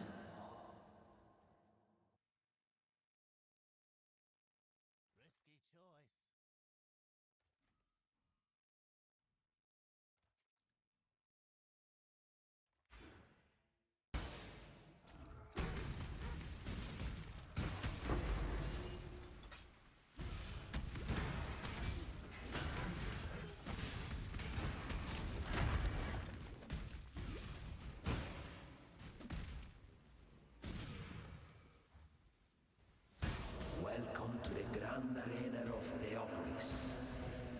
It is here I cannot do this that yet. first laid eyes upon my true purpose, my lady Murphy. It is our inspiration that defines us. What do you fight for, gladiator? Die a death worthy of applause, gladiator. My mana is gone. Be on your guard. You don't stand a chance. Which will give good odds for EE farming, good chance of fortune. Chance of fortune is super rare. I wouldn't want to play on that. I mean, yeah, if you get one, sure, but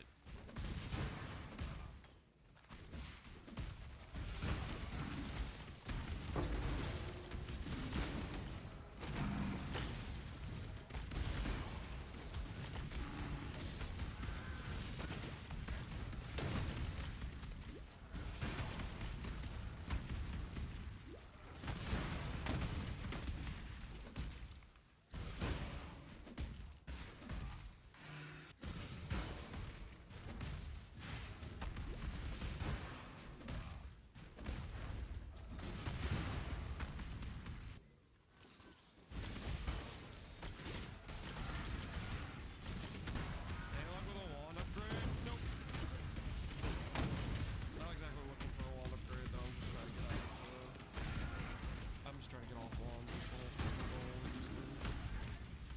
Just be playing something else, you know.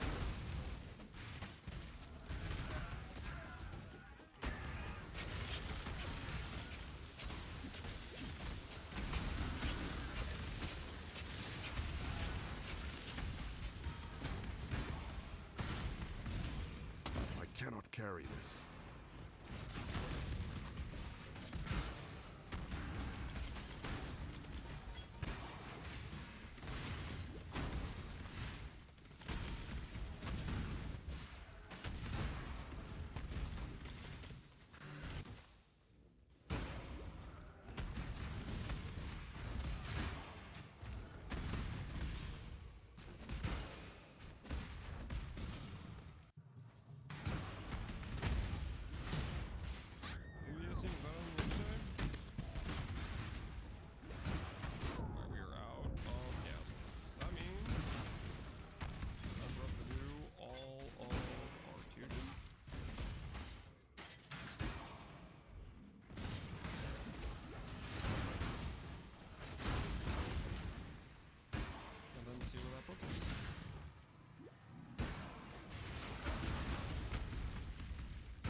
6. That's good.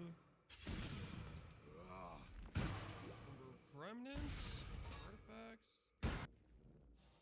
A battle worthy of song.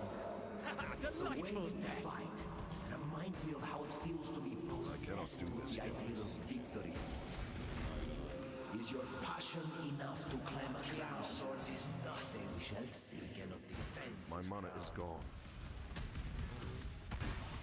Is this a joke to you? Break up the E, but you don't have one? Yeah, I know. For honor! Almost adequate.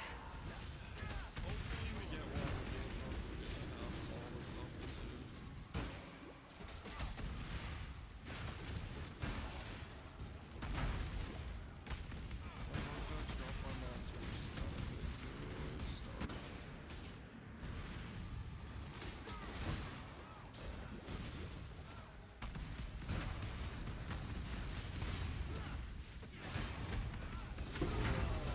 I cannot carry Athens.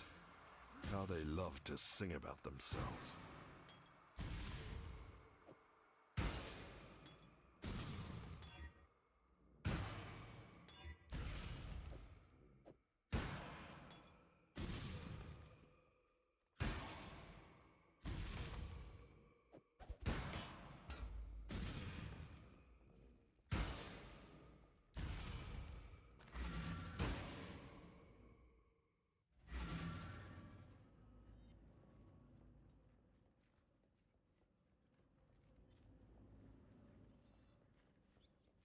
Deshret has a will be remembered. Yes.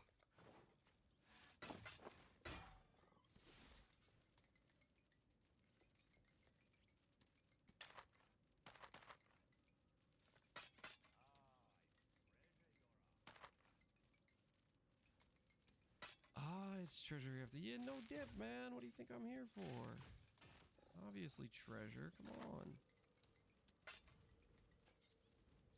There's not a ton this way, so we'll go up. Hopefully, You will this be is the remembered. better way to go.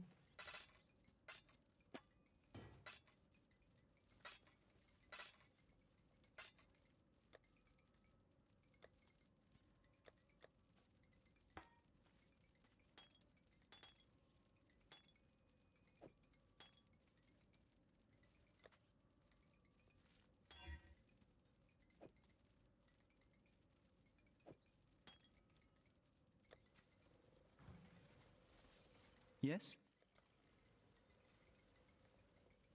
All right, that should be doable. Bye. Days get weird to start late on Thursday. Yeah, like this is technically, I think, the 5th day or whatever, but I don't really know.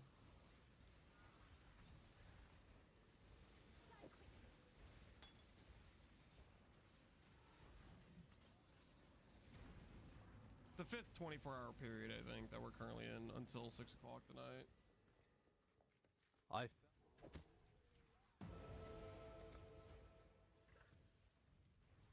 Did Ben die? Yes, Ben died. He is mortal.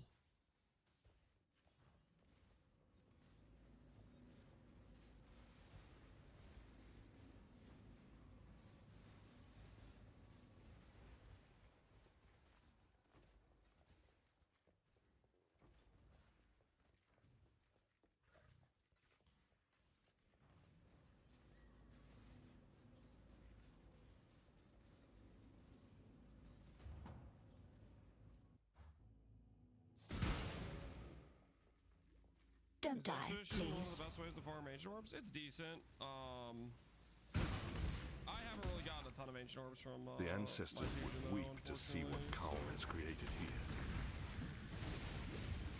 We're working on it.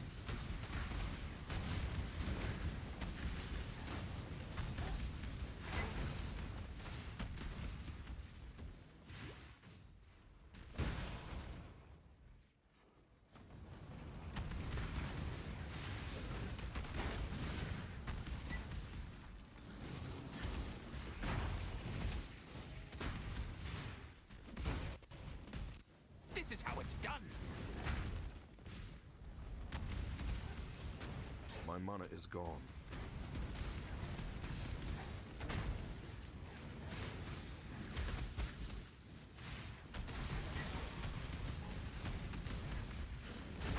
Burial medallion, nice.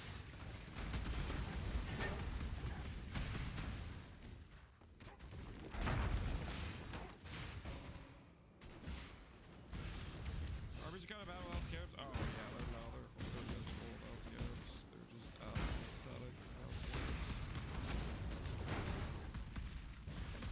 I cannot do this yet.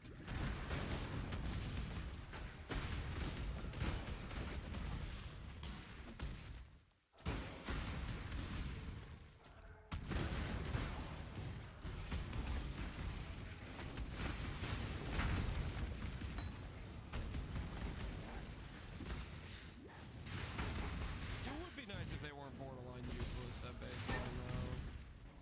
I kind of wish they were just actually to start out with. That'd be nice, I think.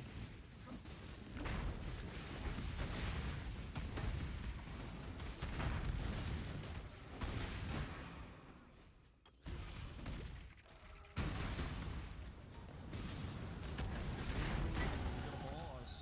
Nice.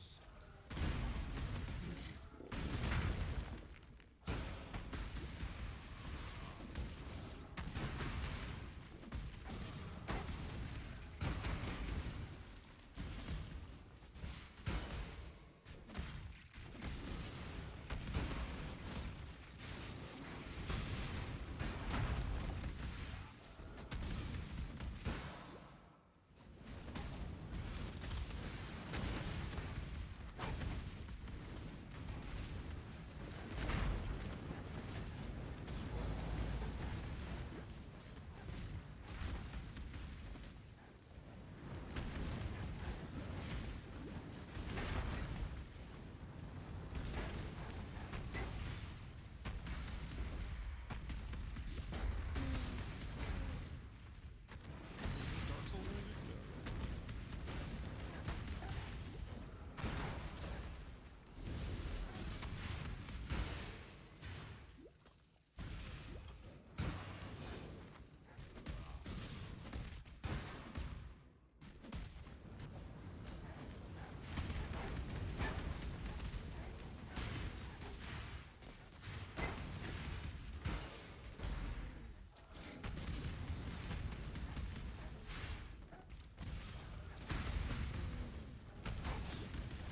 Be on your guard!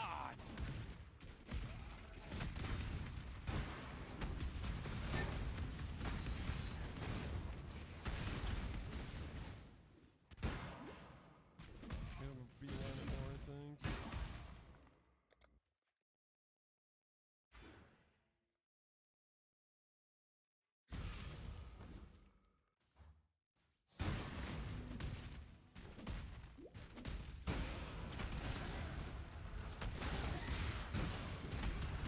My mana is gone.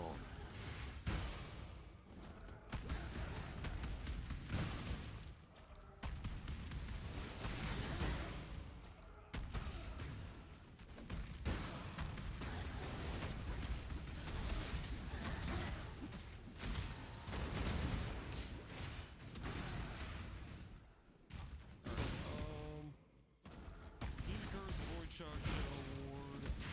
This should be fine with 5/5 and then we have Artifacts quantity. Hopefully this gives us a decent amount of play.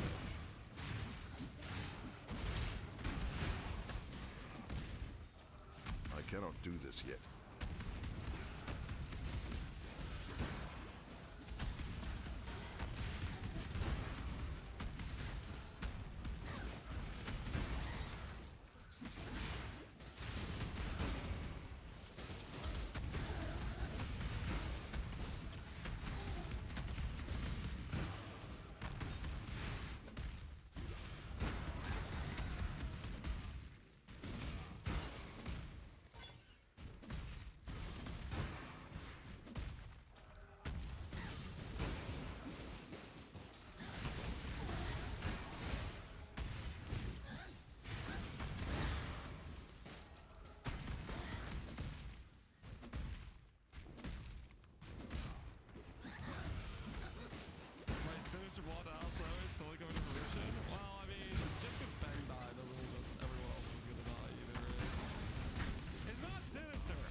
fun Alka game. That freaking, I think my favorite fight so far was Ben on Uber Elder. That fight was like, I didn't see the Eater, I didn't see the Dax Archon, but that Uber Elder fight was like, woo!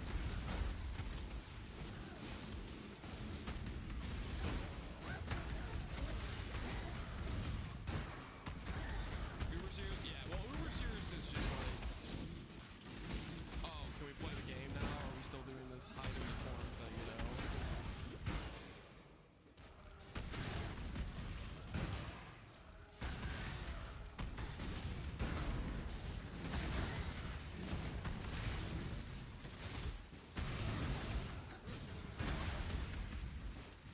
Well, I'm gonna regret making the boss cursing him, but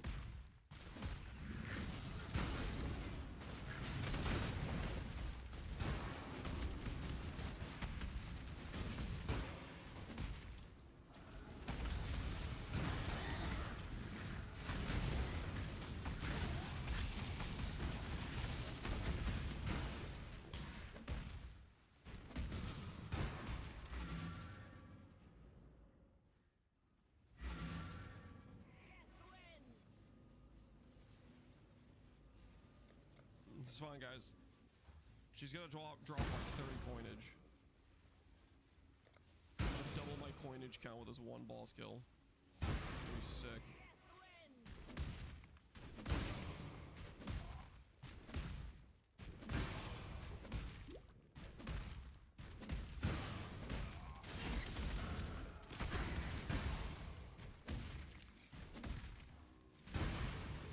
My mana is gone.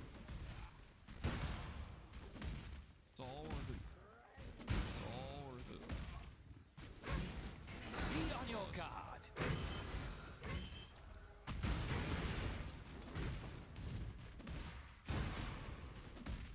Without that, I know this fight. Well, I mean, George actually run logbooks, right? Certain content, you just don't want the content. You're never gonna have it happen. 14 and the floss.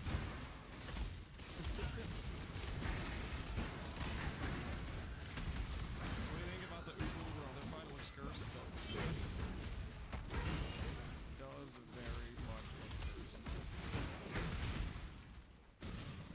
Person.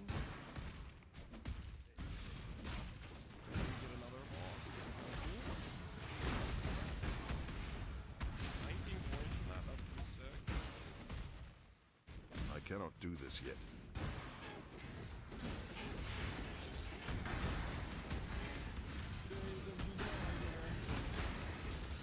When's it all ending? Sunday. Go till Sunday.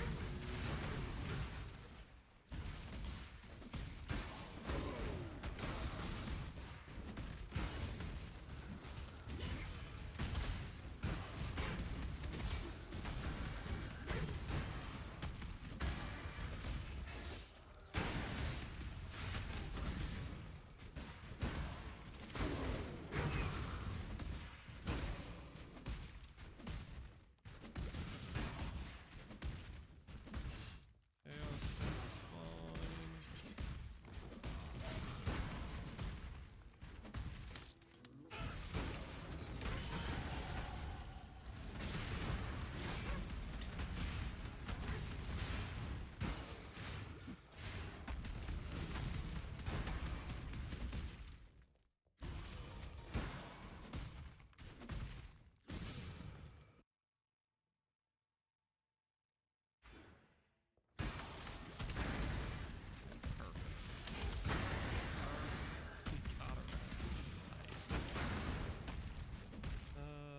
Quality of life drop, sure.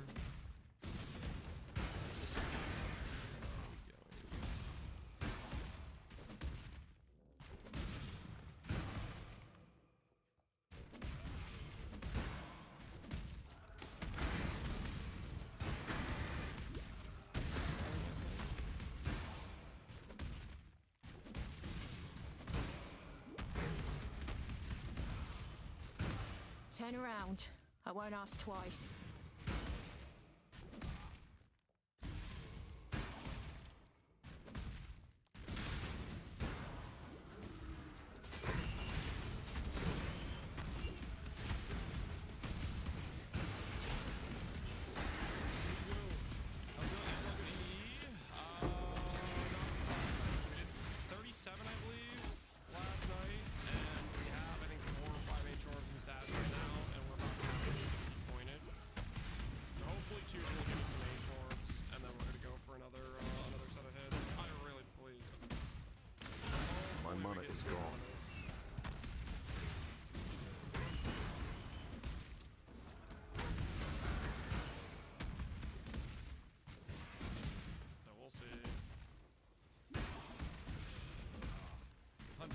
continues, yeah. I'm hoping we get in pretty early on today. People of the gutters, steel your bellies, for the slaughter is at hand.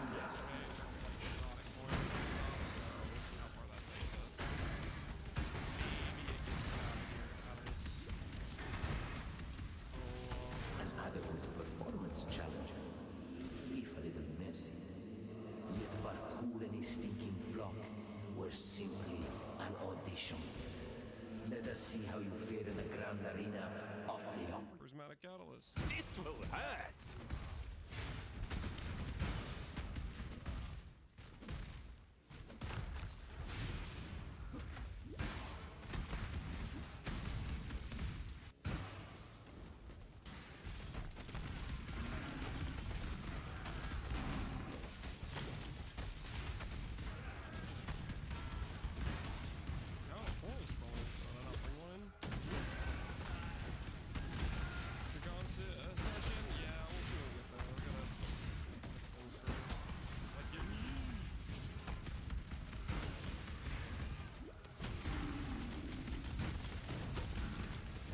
I cannot do this yet. Alright, so 57 exotic coinage now. That's actually a ton. Change items. Let's see if we get a little bit more. We're gonna need 15 burial medallions. We're gonna look through and try to buy all of the stuff we can. How's my grand looking? I'll buy grands, I think that makes sense.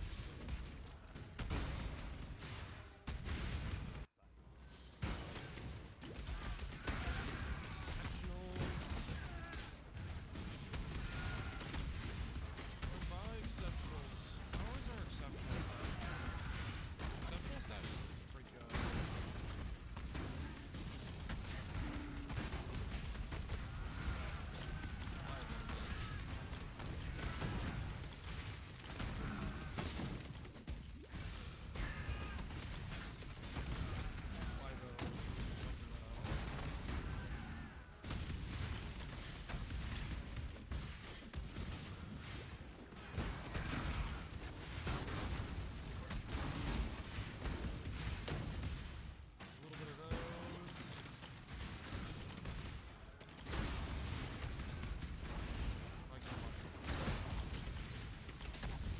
My mana is gone.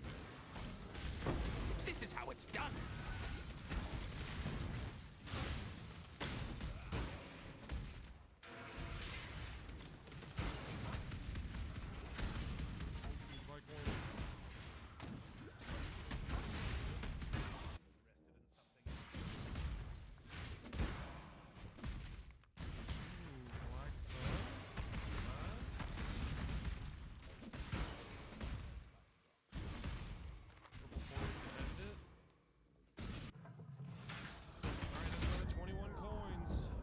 See how long this gets us. 78 coins is what we're starting with. And we have 8 Chaos to our name, 24 Scours, about 1,000 ults. Let's see what this ends up with. Hopefully we can get some H-Norms in this. Hopefully he decides to give us some H-Norms.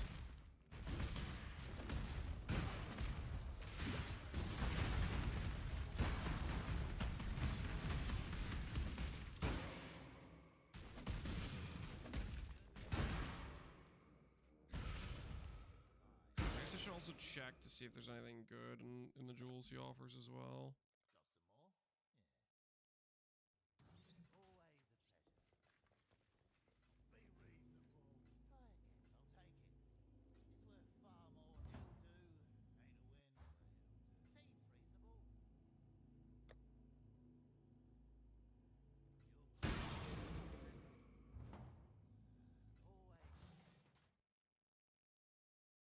Lessers I have a lot of. Just trying to keep an idea of where my count is on currency stuff. You want to be able to reroll catalysts.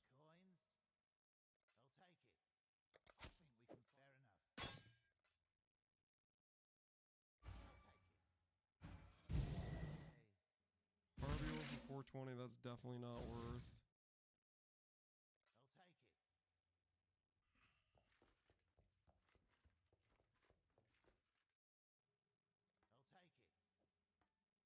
I don't think I have a level 20 quality sniper's mark. I'll start leveling that in my Greetings. offhand. Remember when Azir's Reflection was one of the most expensive items in the game? Yeah, it is pretty weird that we found one just sitting around. Journey well. It is something. Chromes, maybe we'll need them.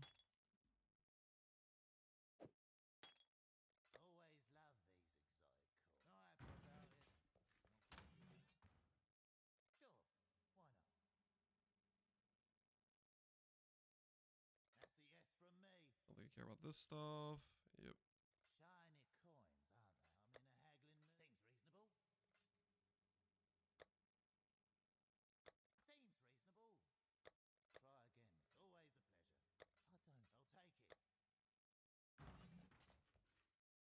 Night, freeze. I need that to be shock.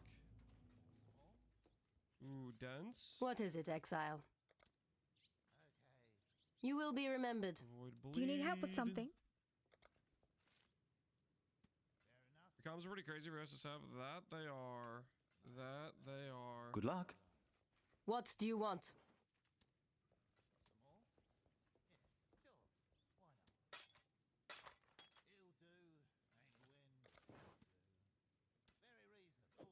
May fear guide you. Yes, and Scarab. That's really what I'm looking for. Would you like to give me...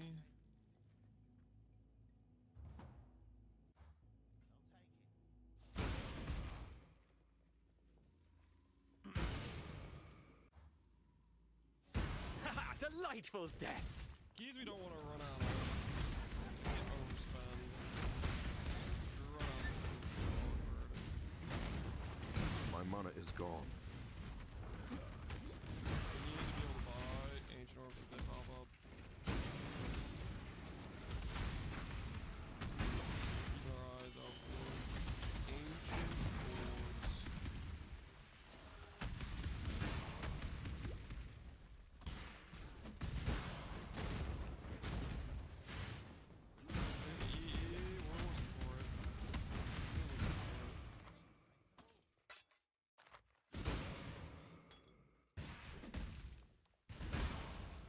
My boy Tujan over here to say, you know what, maybe I should give you ancient orbs.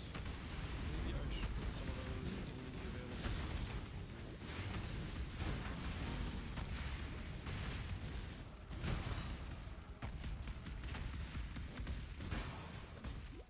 Whoops, didn't mean to buy that. Just quick. Just scam me.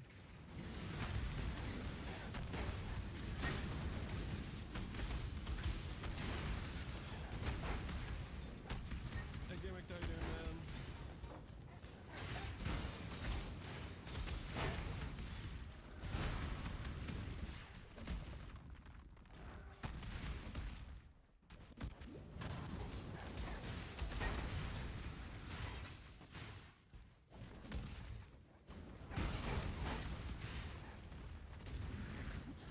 You claimed the harvest bounty? Which one? Was it kill Chavi as a Chavi? Business went and did that.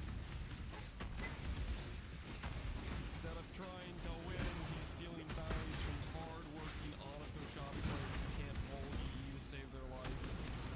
If I got EE 2 days ago, I would have done it. If I got it yesterday, I would have done it.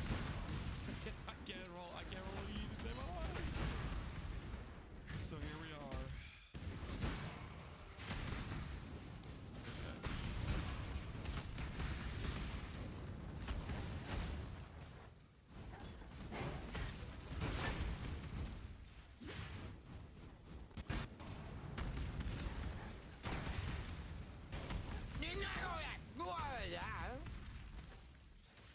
This will hurt. Yes, Tujan, yes, thank you. One ancient orb, let's freaking go. I have some more of those, please. I have some more of those.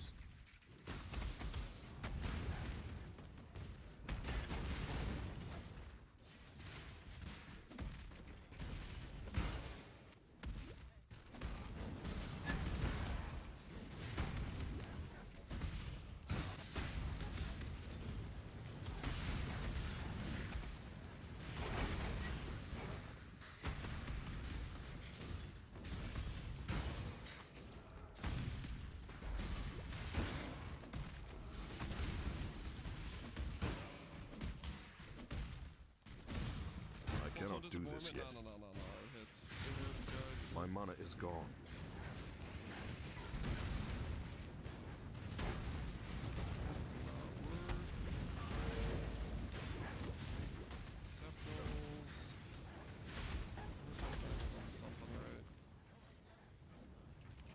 Dance. Love to see dance.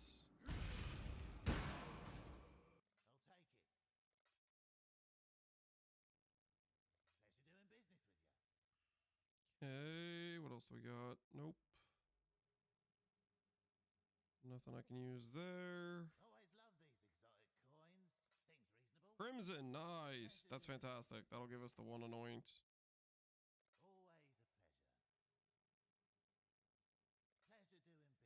It's very nice to get Crimson.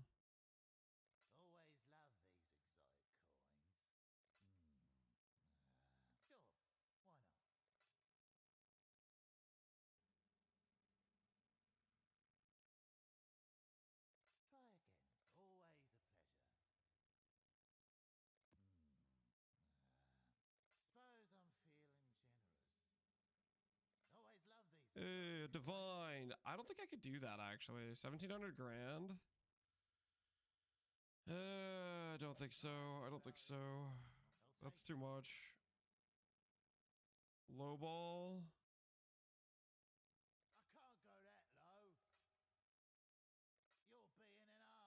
Nah, this is already too much.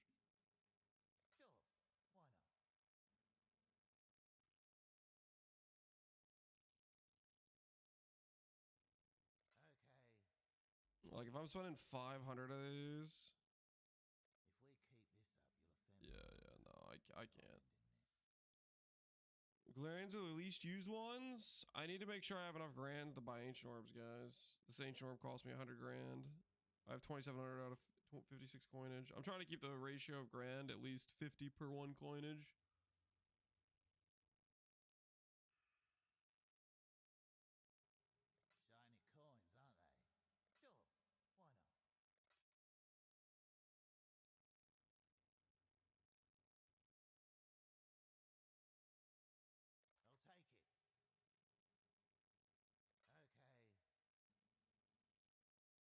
That price is just too high for me, guys.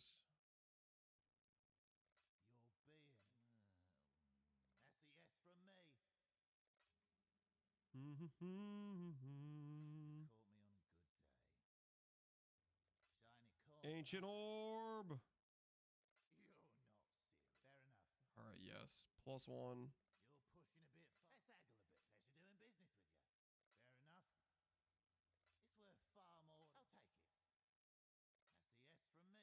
Yes from me. Dude, I need to get like a stack though. I needed to like hit multiple. I know they can roll like stacks of 5 of those things, right?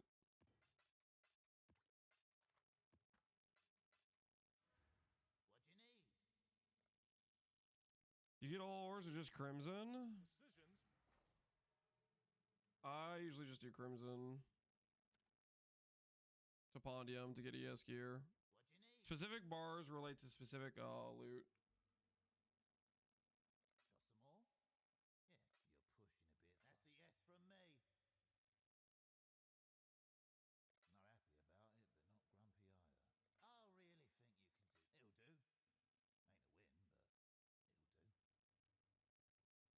I don't think I want to spend that much for Vel orbs.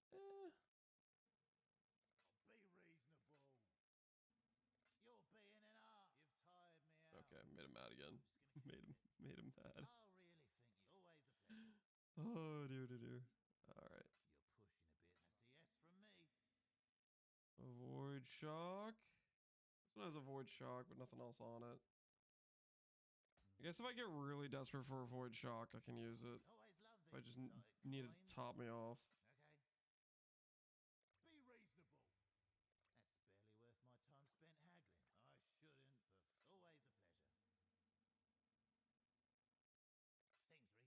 Never played Arbor Force, building better defenses has always been an afterthought. Are you playing Gauntlet right now and realizing the the defenses do matter after all type of thing? Ooh, there's another ancient. I want that ancient, man. I want that ancient. Yeah, our graders are looking a little bit suspect right now. Oh no, I haven't eaten cheese in a couple minutes. I'm gonna die. I'm not gonna die, guys. I'm fine. We appreciate the sub, Canadians. How you doing, man? Hope the gauntlet's going well. We'll see. We'll see on this next set of ancient orbs.